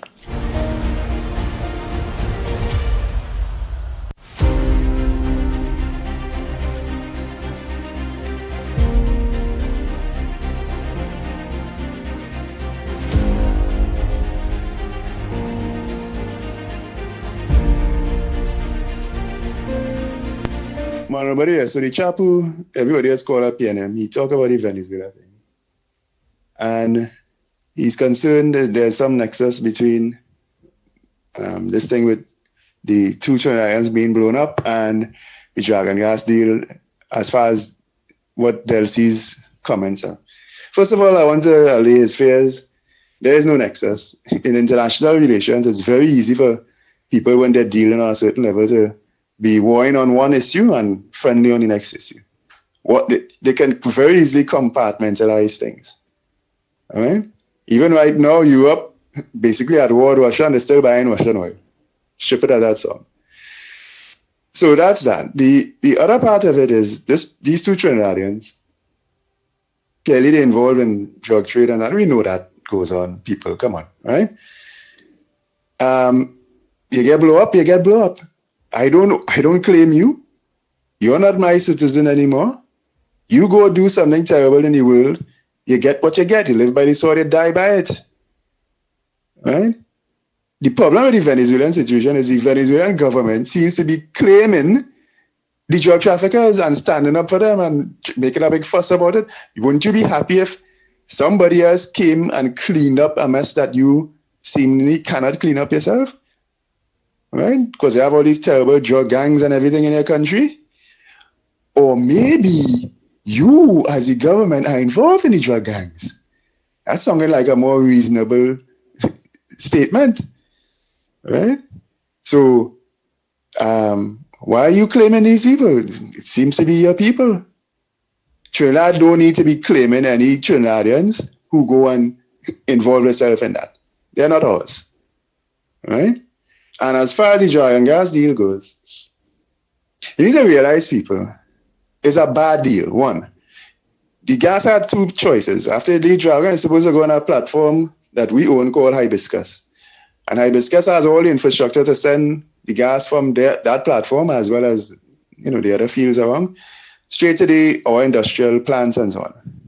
So it's a simple, very simple, short pipeline, and Bob's your uncle. The other option was to send the gas into Venezuela, down the coast of Venezuela, and then it will cross the Gulf of Paria at some point, which would mean that Venezuela could switch off the gas anytime. We chose the latter. We chose to put the gas in the hands of the Venezuelans at any time they could switch it off. That's a bad deal for us. Right? Why are we still pursuing that? We need to get in a better position to say, no, if there has to be any Dragon gas deal, it is in a format, well, other than that. And the next thing you have to realize, this new deal, quote unquote, the Venezuelans cannot receive cash payments, cash money for the gas. They can only receive things like trade credit and like Trinidad can import food, let's say, for them and then sell it, give it to them. Right? But we cannot give them cash. And you know why? Because the drug money from Venezuela, the clear black economy of Venezuela is directly tied into the petroleum economy because the government is involved directly. Cartel de Sol, go look that up. Cartel de Sol is basically the government of Venezuela, right? Their own personal cartel. So the US are saying we're not going to allow the trade of and the washing of drug money into petrol money, right? So is Venezuela going to sign on to that? Almost certainly not. So what does this Dragon gas deal mean? It means that the Venezuelan government first has to change. I don't know how to say it to you all again. And guess what? The people of Venezuela did change that government 3 times, but that government cheated 3 times. Right? And it has a robust infrastructure of paramilitaries and everything to keep themselves forcefully in there. Venezuelan people don't want Chavez. Maduro. When you have 200,000 paramilitaries, you just have to keep them and their families happy, about 1 million people in total, out of the, about 25 million remaining. Remember, quarter of that country left, That is clear that the people don't want that guy. So until that situation changes, yes, Dragon is in our interest, but ideologically, Trinidad needs to be on the right side of history.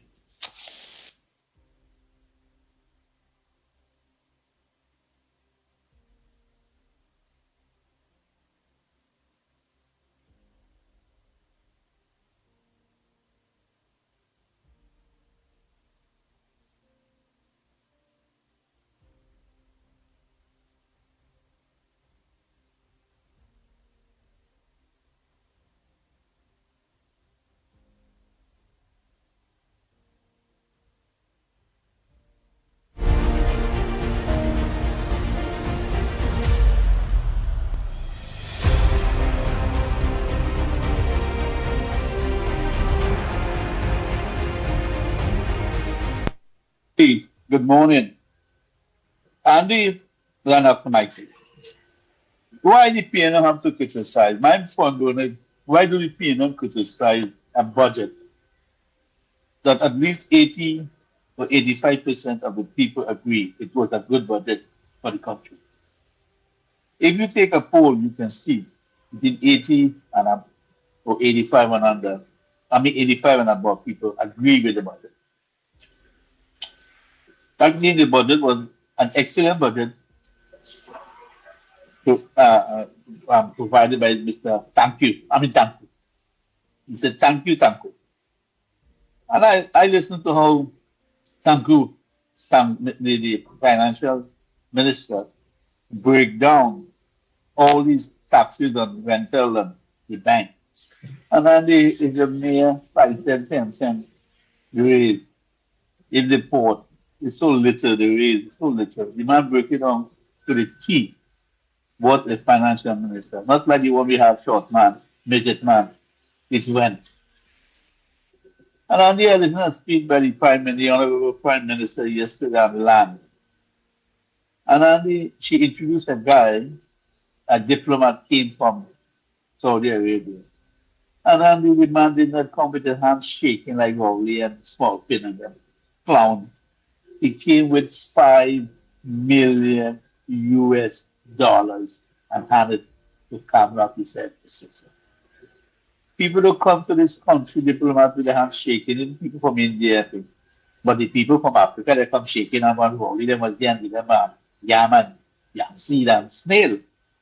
So you see the difference in government. You see the difference in when you change government and they put the right people in government to run the country, you get results. So, Mr. Beaton, I always will pick you until you resign, get out of here. Because you are a young fool and a clown. And let your uncle direct you and guide you because you have no guidance. You are a gutter man, Beaton.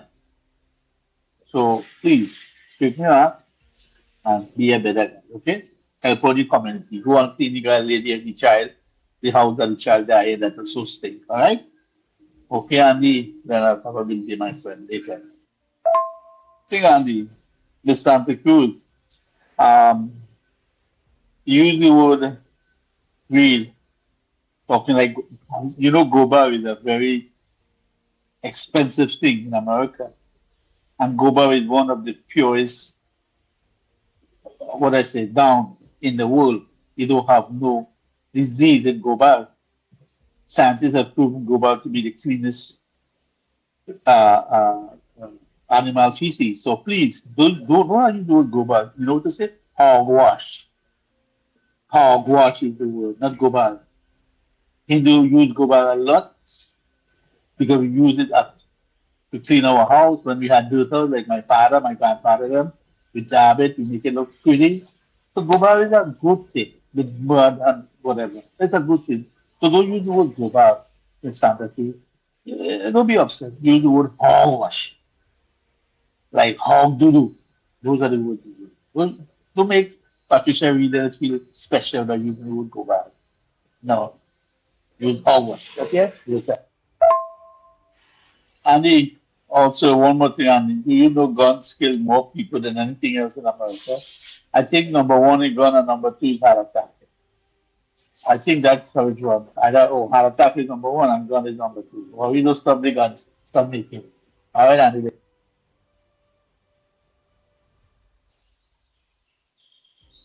Good morning to the Magnificent Tree. Yeah, I'm gonna say this. Today we will be in a real sad position because today we're going to get the real evil at the PNM because they're going to condemn this budget to the fullest. And to condemn a budget like this after you go through the kind of budget that Aimbot was doing and thumping this and telling you about ride a bike, don't put no gas. You can't put gas in your car, so ride a bike. Roast a breadfruit on a coal pot because you mightn't have the money to put LPG gas. Don't bake no ham, don't bake no pie to support that budget. And you thumping gas and you come out and you say that budget is so good when gas price and all kinds of things going up, property tax and thing, and you're supporting that. And a budget like this that come for the people, which is the first time in history a gas price ever dropped in Trinidad and Tobago. And all the balance of goodies that the budgets have for people. And you come to condemn that budget, even when they get 10% to the public servant. And you will come and condemn this budget and find fault with it and say, oh, they give it one hand and take back with the next hand. It's only wickedness will come from this. And if these people have God in them, they will never condemn something that is truthful and clear as daylight. Because see, they care nothing about the people of Trinidad and Tobago. All what they care about is the self. And they will condemn it to the fullest. I'm telling you that today. So thank you.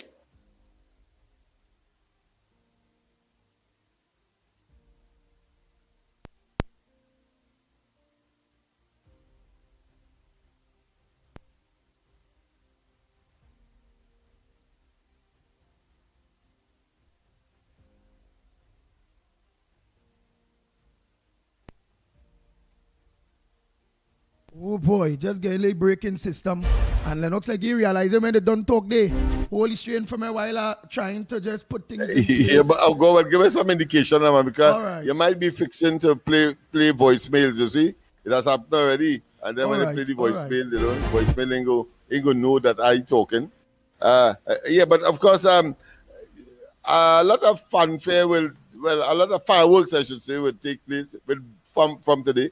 But of course, there's another development that we did not talk about during the course of the week, and that is, of course, those landlords who would now have to pay a surcharge and plus a registration fee of $2,500. I did have a conversation with several of them, and they brought some very valid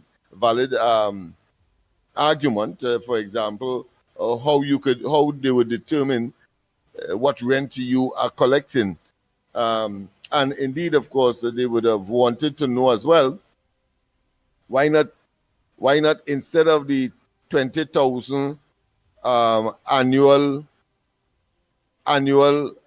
gross income from that measure or from that activity, and say 20,000, if you're collecting 20,000 and below, you pay, of course, 2.5% of the gross annual rental income. And if you are collecting in your gross annual rental income over $20,000, you have to pay 3.5% of that that is in the gross annual rental. And they were suggesting that two things, and I think is something the authorities should look at. Why say 20 and below? Because there are people who have rented their premises to supplement their income in order for them to survive. So why not say, for example, if you have 4 and above or just beyond 4 apartments, then of course it's subjected to that surcharge. That's the argument. In other words, people with 4 and below apartments should not be subjected. That is something that they said that might be very viable, because a lot of people rent out their premises not because they want to, but simply because they want to augment their income in order to survive. So I think that is something that I will be pursuing with respect to the minister during the course of the debate. I'm sure the debate will not complete before I send that suggestion. And the second one is that they find that the percentage charge is a bit high, 2.5 and 3.5. So we will put that into the recommendation as well. And then there is a third one, which is that do that calculation based on the amount of apartments that you have rented, as opposed to saying a blanket 20,000 annually and above, or 20,000 you're making a year below, and put that surcharge that they would have put on it, meaning that 2.5 in the case of 20,000 that you're making annually gross rental and below, 2.5%. And if you are grossing more than $20,000 a year, then you apply the 3.5%. I think it makes sense. And then, of course, the other argument would be how you determine whether or not are you asking people to be dishonest. You know, that kind of issue comes up. How would you verify that a person paying, let's say, $2,000 as opposed to $3,000 a month for the rent? And knowing Trinbagonians as we do, they work out an arrangement with the tenant, and once the tenant gets in a benefit, they are prepared to say what the true rent isn't. All of those are nuances that people have worked out already. So that has been the discussion. We didn't have, of course, our own budgetary assessment last night, but I want to thank, of course, Joshua, my son, for his debut, for his first solo corridor transformation program last night, short as it was, but he was there alone, and he read and read and read as a major part of his presentation last night. So I want to commend him. That is what you're seeing on the side of me, playing in the background, just to show off a little bit now, because I mean, you have to encourage our young people to, of course, engage and do it at an early age. I believe in that, so that they gain the experience, the expertise, and the confidence to do what most adults, too many of them, might be shy so to do. But by the time he reaches my age, your age, etc., then it means, therefore, he would be well-groomed and well-confident to, of course, play his role in the society in whatever field that he would have chosen.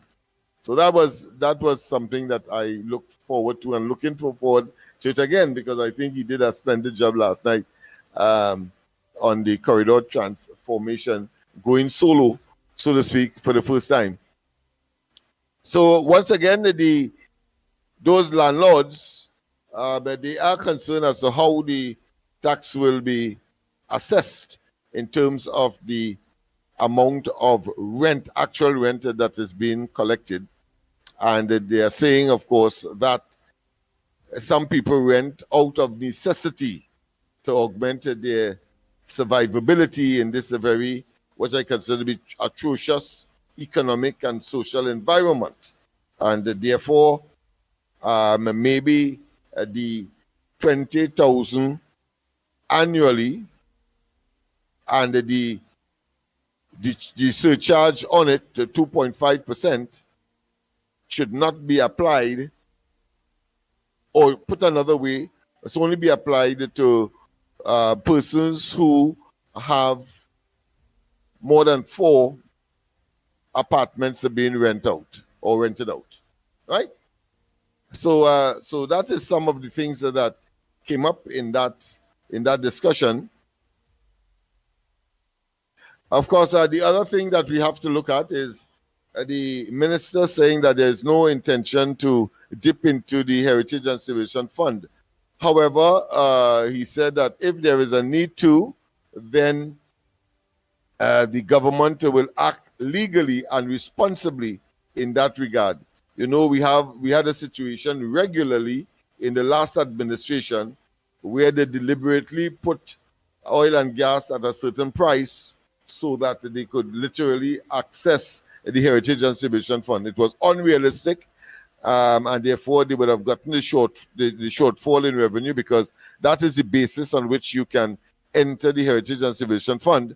So they generated that scenario when they presented their budget, didn't reach, of course, their target because they set it at a unrealistic level in terms of comparing it with or relying on a price of gas or oil that was unrealistic.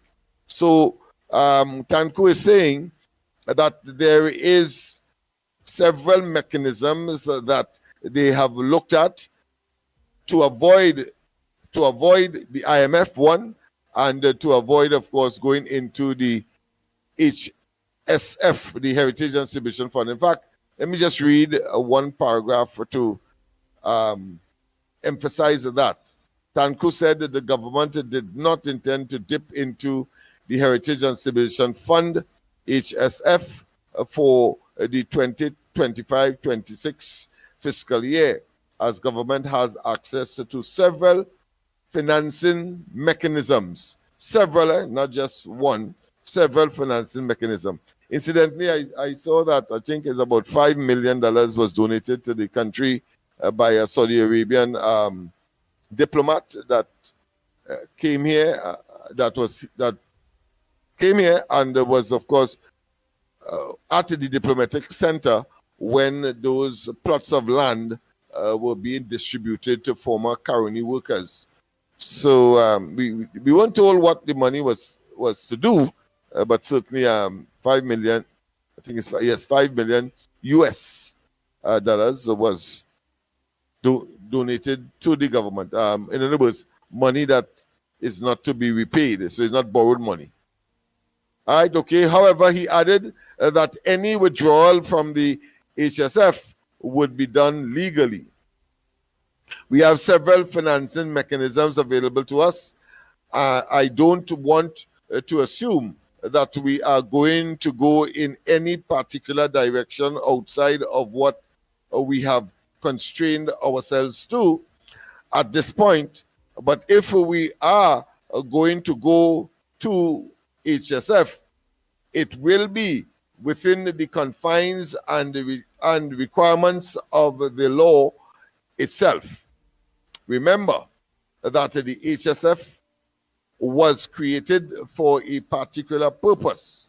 So the purpose is twofold, one of which is also for budgetary support, as I indicated earlier. So there we go. Right, so of course on Monday, the Minister of Finance, Dave TANCU, he delivered a $59.2 billion budget. Let me repeat, $59.2 billion budget. I am repeating that because I could remember very distinctly the last administration under Rowley, and of course Stuart Young, and of course Camille Robinson Regis. I see that she has broken her silence on her absence. She had some medical procedure, and she had to recuperate, so she's recuperating. And of course, Penelope Beckles under her as well, where they came into office saying that they could do more with less. And they criticized, of course, the previous Kamala Prasad Bisasa administration, 2010 to 2015, of having a very high budget targets or having very high budgets, 60 billion and more. However, when they came to the crease, so to speak, and had management of the country's resources, you could hardly find a budget that wasn't either very close or outside of 60 and counting $billion. So there you have it. It's another piece of hypocrisy that and con job that the PNM played on the people. So let me just repeat that.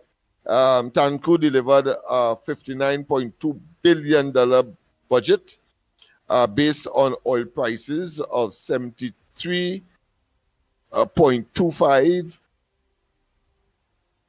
US dollars per barrel and a gas price of 4.25 per MMBTU as far as the gas is concerned. So that is the basis on which the budget was calculated to reach the point of 59.2 billion.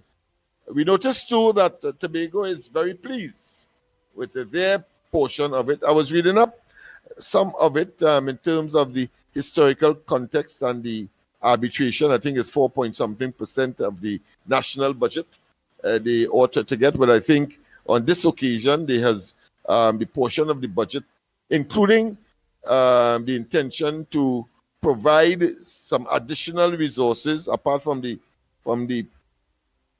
pure allocation, meaning that the money allocation, there will be some indirect money allocation to Tobago via several ministries, and a number was, of course, brought out in that. But in total, the budget, the allocation for Tobago seemed to be close to 6%. So it has gone past the 4-point-something% that was considered to be fair for Tobago in relation to the percentage of the overall budget that Tobago should get. And for that, they are very pleased. I noticed, however, that the opposition in Tobago, the opposition leader there, he is saying that it is bogus as well. So it appears that there is this determined and orchestrated and probably conspiracy by the opposition to render and to classify the budget as bogus, as fake, and unreal. Let's see what the opposition leader today in the parliament. It starts from 10:30, so I cannot stay glued to my television or device. Yeah, I probably could do it in the car, but I have to be on the move. Because as you know, of course, we have to look for it. Andy, Mickie, we have to look for it in spite of that, because we do not have a sturdy, reliable income, and therefore we have to engage in other activities in order to make sure that we can put food on the table and clothe ourselves and pay the various bills that we would have, including bills like this. And he has his light bills to pay. I have mine to pay. Mickie has his to pay. We have our internet bills to pay. And in fact, I think one of my internet supplier has indicated to me that my bill is due. So I have to go and look for that money today.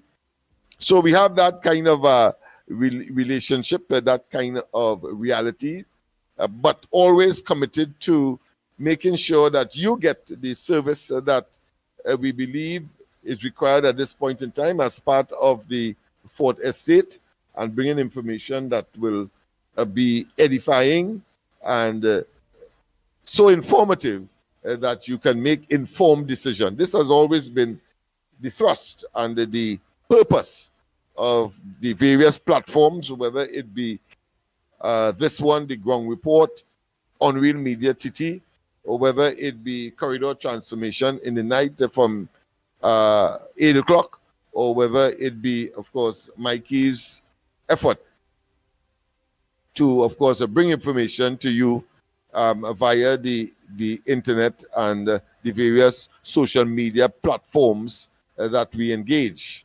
Of course, in the case of Mickie, it is called The Observer. All right, so there is where we are in terms of that. Andy, I don't know if you have any questions you want to ask. He said he did say that he's getting a bit of challenge there. That happens from time to time. It happens to me too regularly on the corridor transformation, but determination, grit, and the stick-to-itiveness that is required in such circumstance, even though, of course, you have the option of just leaving everything alone and abandon the whole thing.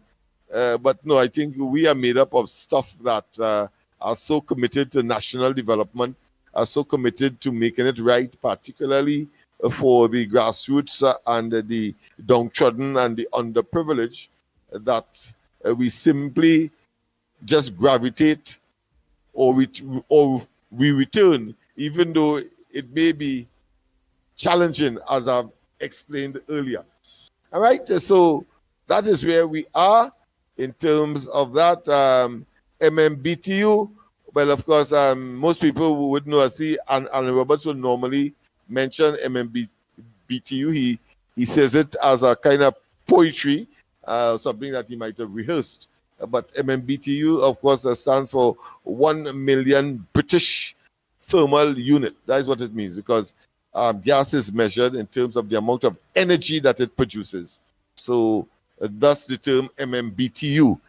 I hope that that is piece of information that may be useful to those of you who may not know. Once again, MMBTU, when you hear the term in relation to, of course, gas, well, it stands for 1 million British thermal units. And of course, this gas is measured in the amount of energy it produces. And thus, of course, thus the term thermal unit. Thermal meaning, of course, temperature. All right. That being as it may, let me go straight to the other issues that may be touching the headlines. Otherwise, Andy get his act together and return. Yeah. Another issue, of course, is the whole question of the sale of the Twin City sale. And let me just read a couple paragraphs in relation to that particular matter so that you get an idea. Of course, the background to it is that is CL Financial, or better known as CLICO for most of us. And of course, we observed and we have reported that the government of the day were fire selling the assets of CLICO. Of course, the parent company or the holding company is CL Financial, headed by, of course, Lawrence Dupree, and a group of what I consider to be locals who have put together the most expansive company Trinidad and Tobago would have seen up to that point in time, until, of course, the 2008 to 2009 financial crisis that created a cash flow problem. But soon after that, I must say soon, several years after that, and under the Manning and, of course, Rowley administrations, there was, of course, a bailout scenario under Manning, and it continued, of course, under the intervening administration, Kamala Prasad Bisesa, the People's Partnership. And then, of course, it continued in 2015. Well, in 2015, it came to an end with, of course, what I describe, and I say so without fear of contradiction, and whether it be controversial or not, but the intention was to fire sale, get those assets and fire sale it, because out to friends and family and acquaintances through a nepotistic arrangement, but of course utilizing the courts in order to be part and parcel of that of that. Not that the courts were part of it in terms of a conspiracy, but the courts were used to legitimize it. The courts were using, of course, their own discretion in the matter based on the evidence before it. So I want to make sure that there's no aspersion being cast on the courts of the country in this regard. And why am I saying that? I'm saying that because when the former governor of the central bank, remember that, Rambaran, was asked to leave the office of governor of the central bank by Imbert and, of course, the Rowley, under the Rowley administration, Rambaran did say that when he eventually met with Imbert as the Minister of Finance, all Imbert was interested in, that is public record. All Imbert was interested in is how he could get his hands on the CLICO CL financial assets. And when Rambaran told Imbert that the bank has already made arrangements, because remember by that time you had, of course, some legal options to benefit the state. There was an arrangement, of course, to manage it with the state, Trinidad and Tobago's government, having the majority in terms of decision making. But the fact of the matter is that the bank was supposed to be the supervisory mechanism or institution. And he said in no uncertain terms, Rambaran, that all Imbert was interested in is getting his hands on the CLICO assets. And when Rambaran told Imbert that, listen, the bank has already made arrangements with respect to that, he got vexed and walked out. Let me repeat. He said that don't get me vexed before I send Andy the clip to play. But the fact is that he said that he Imbert got vexed and walked out because he was only interested in that. And then it came to pass during the life of the horrendous life of the Rowley, Stuart Young, Imsworth, and others administration between 2015 to the 28th of April this year, we saw a manifestation of the most bizarre, greedy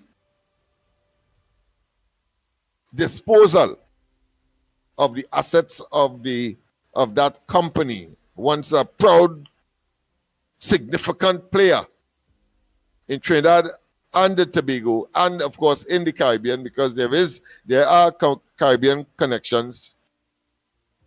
And even to today, the Antiguan government and I think the Barbadian government are still pursuing. They are threatening to go to the court, the Caribbean Court of Justice, to get whatever was owing to them and the investors from those respective jurisdictions. So that saga is not yet over. But the fact is that the Rowley administration went to court and, of course, render the entire affair in terms of CL Financial insolvent, and that they demanded their monies one time. And up to now, of course, according to them, if they were still in government, CL Financial and CLICO would have still be owing the government.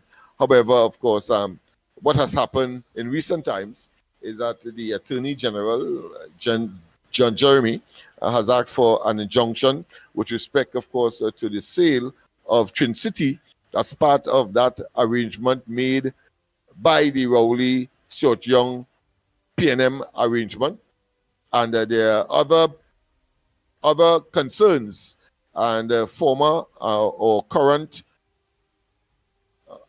business people, owners of the various assets, are now, of course, have found their voice and are expressing their deep appreciation for the present government's action.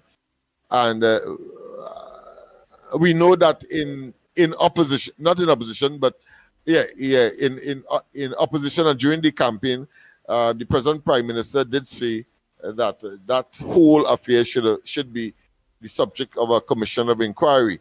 Let's see how that goes. So let me just read 2 paragraphs there with respect to that. Judge stops the Twin City sale. Having said all of that, Justice Kevin Ramcharan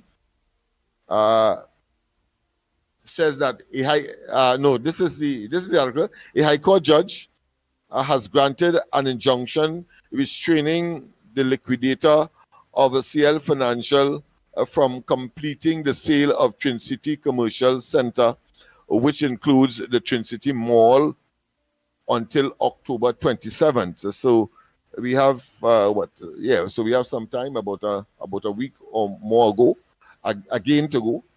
Justice Kevin Ramcharan. But I thought we Lennox Smith. I thought they already had sold that, and the talk out there was that that it was sold to Coleman Burt or some kind of bacchanal thing. So I think the Long Circular Mall, I think would have been, that matter would have been consummated, but this was a situation where there was a stop and go scenario. And Samakal wanted to buy it, and then they withdrew, and therefore it became open. And then, of course, a conglomerate, a group of individuals, businessmen, decided that they will pay for it, and then, of course, that was to be the sale, and that is happening as we speak. But of course, as I said, the Attorney General and, of course, that group of what I consider to be investors or shareholders have called for an inquiry. And the matter has been stalled so far. And on the 27th, of course, it will be revisited. The judge asking the Attorney General to give reason for his, of course, intervention in the way that he has. Wow. So that's where it is. So why they're really stopping it? Is because of what, improperities or something? Yeah, they're saying it's a fire sale. It was valued originally, I think, of how much?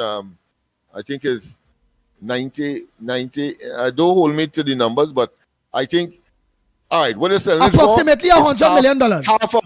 Half of what it's worth. So to be safe. All right. So let me say.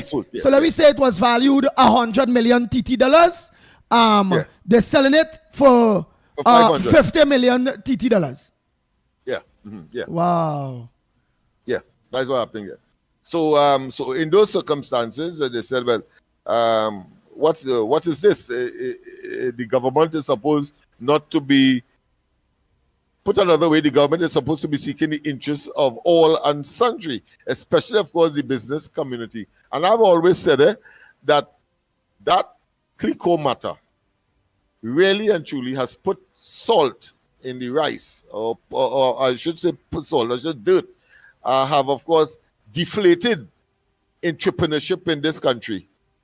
Because here it is, these people work hard to build that conglomerate, Dupre notwithstanding. And you just feel because you get an opportunity, is an opportunity to just take it and sell it off because you're in government. When your duty is to encourage entrepreneurship and to make every citizen the best that they could be. And that loss, that cumulative loss of that entrepreneurial zeal that would have gone into developing probably the largest conglomerate in the Caribbean. You just simply dash that because you in office and you want your people to get artificially rich. Yeah, artificially rich without working for it. I mean, it is simply pathetic, horrendous, and wicked of the PNM to have engaged in that kind of opportunistic, parasitic conduct whilst in office simply because they had the office. Wow. Hold 1 minute.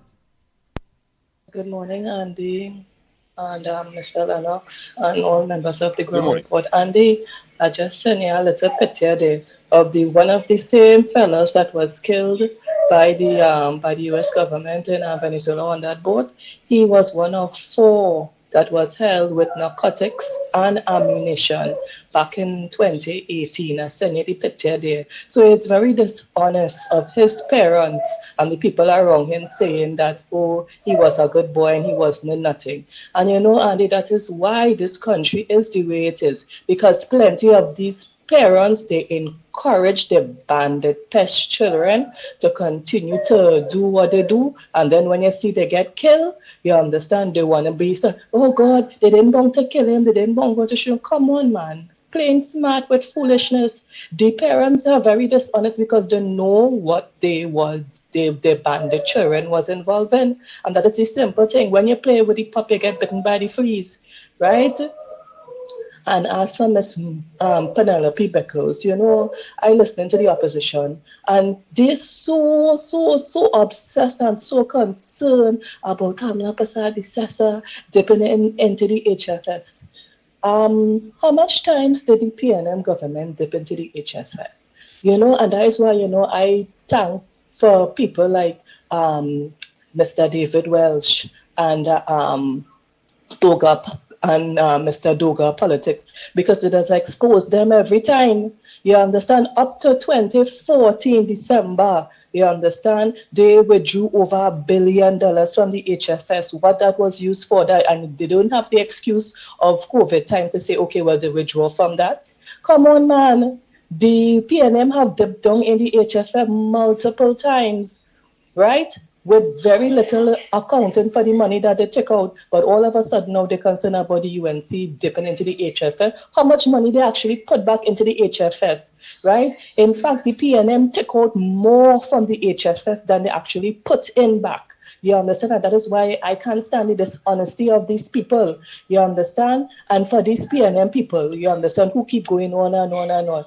You know, it's like they wanted the government to actually make things harder for them rather than the little breather that they have now. You understand? Like, God had to help these people, you know, God had to help you, because you can't please these people. You understand? So I just want to say a special good morning again to everybody. I will be home and I'll be listening to that budget rebuttal, right, and putting down my notes, because I'm sure they're coming with all kind of mess, right, because they dance and they archaic in their way and thinking. All right, guys, have a blessed day. Good morning, everybody. Listen. First of all, I don't know what that gentleman was talking about. Kamala give Trump okay to blow up anybody over there. No, that United States trust. Right there. One. Right? So, what are you talking about? That. Now, the gas deal. Gas deal is Maduro, Venezuela have no choice. They have to do. If they don't, face the fee, and there will be consequences. So they have no choice. This is not a maybe or if or but. Yeah. All right. Morning again, Andy. Morning again, Andy. Listen. Trinidad and Tobago. I've been saying this for a long while. A long while. I keep saying this. I said they have the people out there doing some investigation. They have the CIA, whoever they was out there, was there. And they were doing some investigation. What is going on in Trinidad and Tobago and Venezuela. They was right there. They were inside there. They in the country. You don't know them. I don't know them, but they were there. And that is why they come up with this kind of solution. What is drugs and all these things coming out from and human trafficking. They know all of that. They know everything what's going on. Right? They got informers. So don't be surprised. Because I've been saying that for a long time. And all they don't pay their attention. You know, just like Mr. Rima was talking about. And all they don't pay attention. This is going to happen. Right? It come into play. All right? You got it? I'll be very short. Listen. They see Andy, good morning again. Andy, listen. They can see with the satellite They can see anything that's moving. Him, they can read the number plate from the satellite. They see everything. So what strike they make the decision, they see it. They not just say they're gonna shoot it after there from a drone or something. They see whatever you have in that book and whoever the current. They see. If they can see a number plate, they can see everything. That's how it works. Good morning. God has a plan and purpose for everything. We may not be able to see it right now, but God has promised He will not allow anything to come into our lives unless He can ultimately get some good out of it. This should take all the pressure off us. That means if our prayers are not being answered in the way we want, God must have something better in store. He knows what's best, so you can believe that all things are going to work together for your good. Don't live stressed out when the pressure times come. Andy, good morning to you, Lennox, Mikey, Newbie, and to everybody out here. Andy, I just want to draw your attention, you and everybody out there, attention to something. Isn't it driving and talking on a cell phone illegal? Isn't that against the law? That is why they were telling people about buying headsets and so. Okay. Yesterday I had to go out, so I took a taxi in front of my gate. I thought it's a PH car because that's what most we get up here. There was a lady driving. I sat in the back. She from maybe a couple of seconds after we drove off, her phone rang. She answered the phone. Then we went around to Akal Trace and those places there, which is all part of the settlement. She's still on the phone. She parked up in front of somebody's gate because she told me she had to pick up somebody. And I said, no problem. She picked up the person, they packed the thing in the trunk, they come. She's still on the phone. We're driving out of there, she's still on the phone. Andy, when we reached in front of the Santa Cruz Health Center, I started to get this little, that's when your angels speaking to you. I call it that way. Discomfort in the stomach, and it's not for me to go to the toilet. It's because I was feeling uncomfortable. I told her, say, ma'am, I didn't say anything all the time, but we are now going out into the open road. Would you mind coming off your cell phone? I said, because you know that is against the law, right? Lo and behold, okay, she said she's sorry. She took it off. She put on her headset, right? The lady in front now who she picked up, who parked up for almost 5 minutes waiting for her to pick her. Go to asking her now, so if I talking to you, that is also against the law? Now tell me, Andy, is that not ignorance? That is not ignorance? The one at the back, sitting at the back with me now, she was on her phone. Then she finished off. She said, well, I was just on my phone. I said, were you driving? So right away now, the two of them pick up on me because I tell the driver about talking on her cell phone and driving. Andy, there's an open road. There's an open road from the time you leave Santa Cruz until you reach into the Quezé. You don't know what, and there's a lot of curves. You don't know what can happen there. I should not have had to tell you. And then these two, oh God, let me be politically correct, coming to argue with me and vex because I asked. I said, so, excuse me, are you driving? She said, no. I said, well, then if you speak it to her, that doesn't concern me. And you can do whatever you want when you're in your car and I'm not in your car. Well, they get vexed because I say that, the two of them. And then I realized, I say, you know what? And I told it to them. I said, I realized what is going on here. I said, driver, you want to get back on your phone? Get back on your phone and put me out. Right? She said, no, I already hung up. I said, and I appreciate that. But the next two, up until I dropped out in the Quezé, well, one dropped out earlier, and the next one was still carrying on about my opinion, and the lady have opinion. I said, but yeah, but her opinion could cause somebody to get killed. And Andy, you know what is the most ignorant part? That look at how many accidents and people die, but we never hear them die because they were on a cell phone. Really? Really? What about all the people that got killed with texting and driving? Why was it made law that you have to have a headset? You're not supposed to be holding your phone. But you see, Andy, ignorance in this country is what have this country moving like that. And we will never see our way until we stop being ignorant and start being sensible. Thanks a lot. Nice. Echo of Chambers. Miss Santa Cruz, you say Miss Santa Cruz, just tell her stop and come out of that car, her car. Then you also say, if you're not comfortable in that car, just tell her, let me out.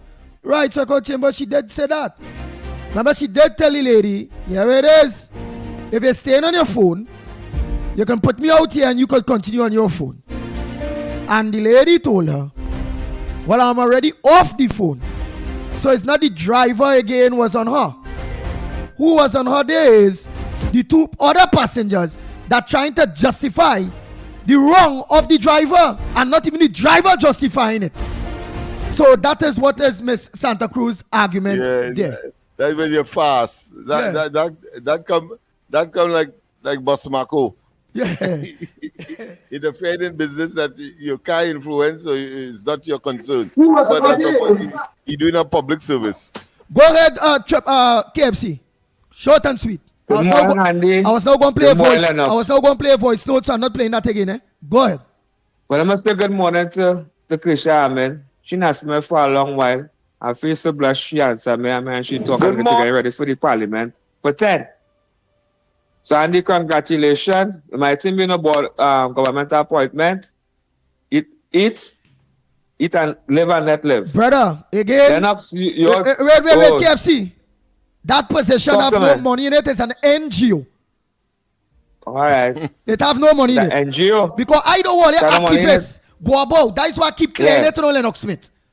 Yeah, you know you have a right to because they will go about saying Andy get appointment, Andy eating, Andy this. Andy get you. No. That have no money in it.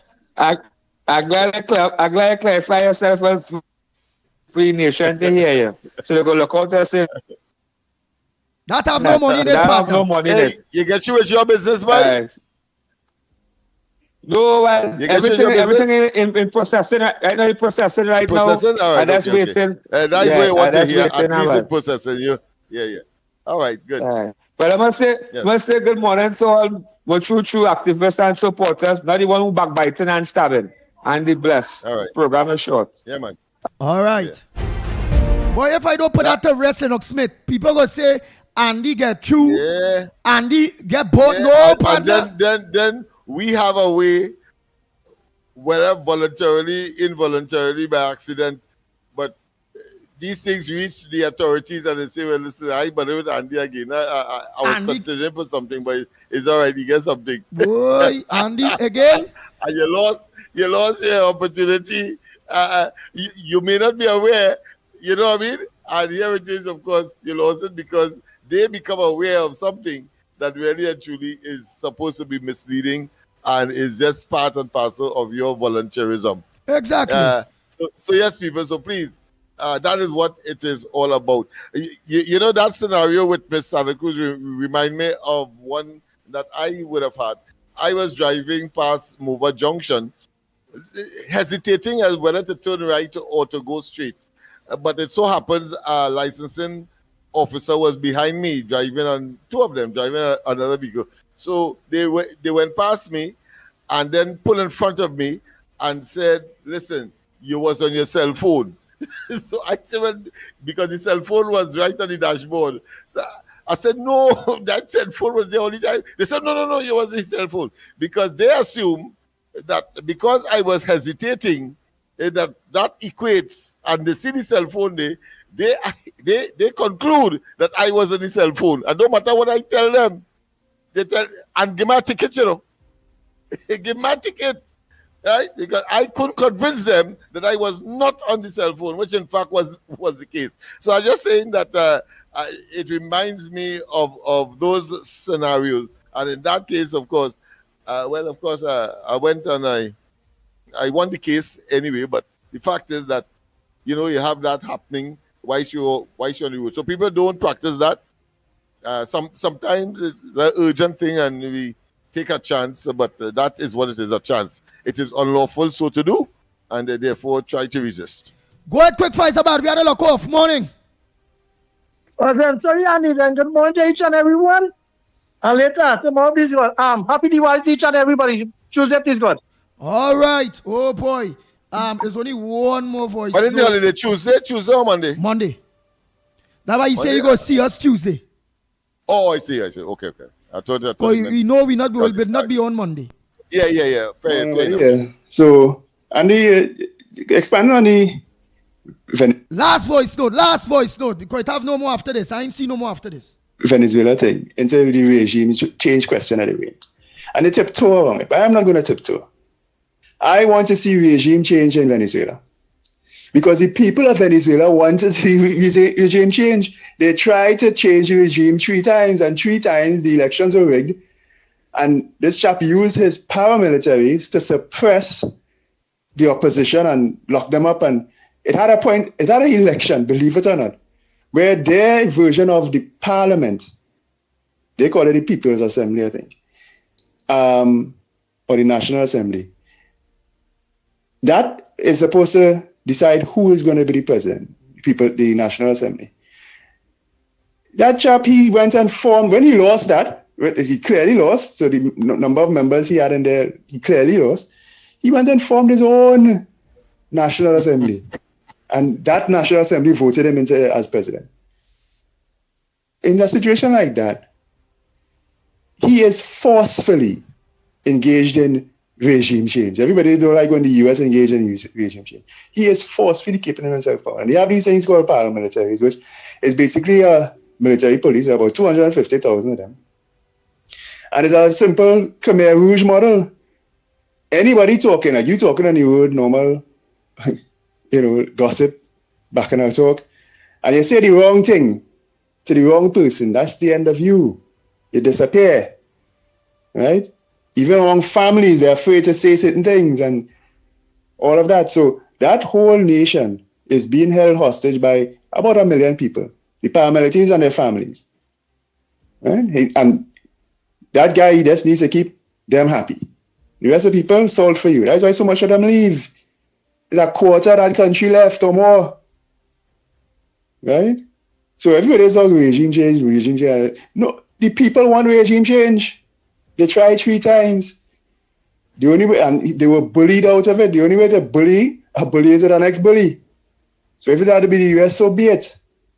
And I didn't realize that there are other international players in Venezuela too. The Russians, the Chinese, the Iranians. Hezbollah is in Venezuela. That is who train their paramilitaries.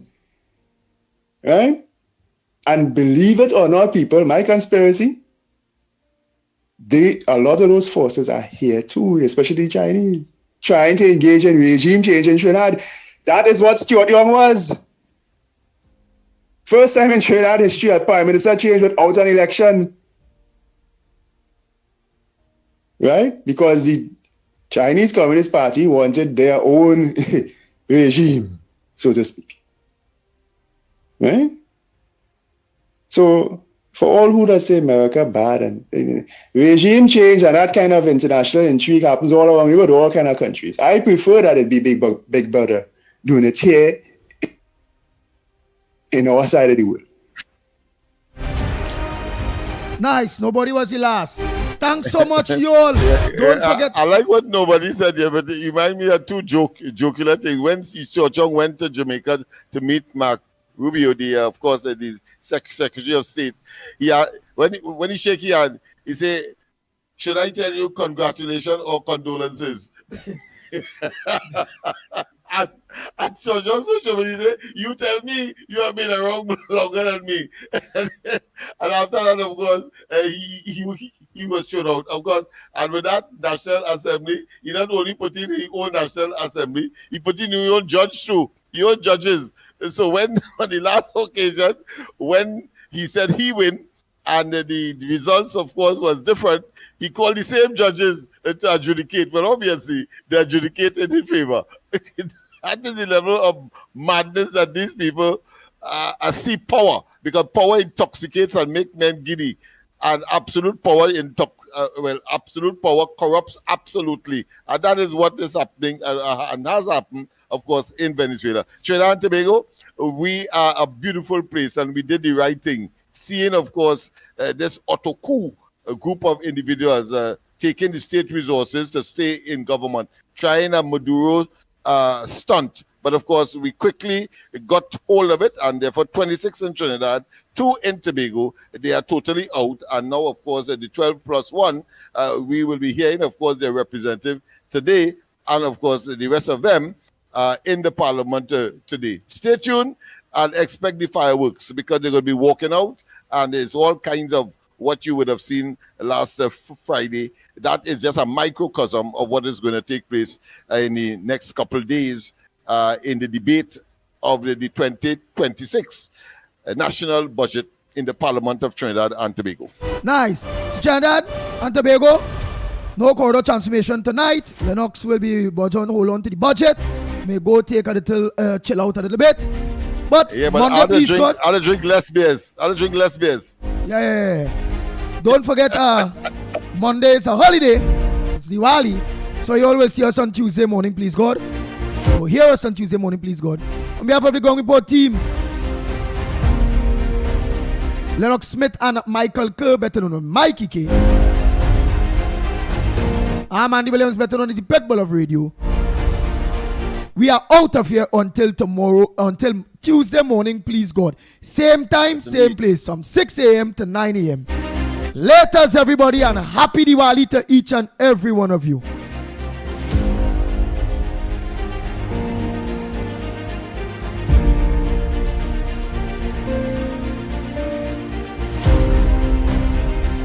The Ground Report with Mickie K, Andy Williams, and Lennox Smith. Bang, bang, bang, bang, bang, bang, bang, bang.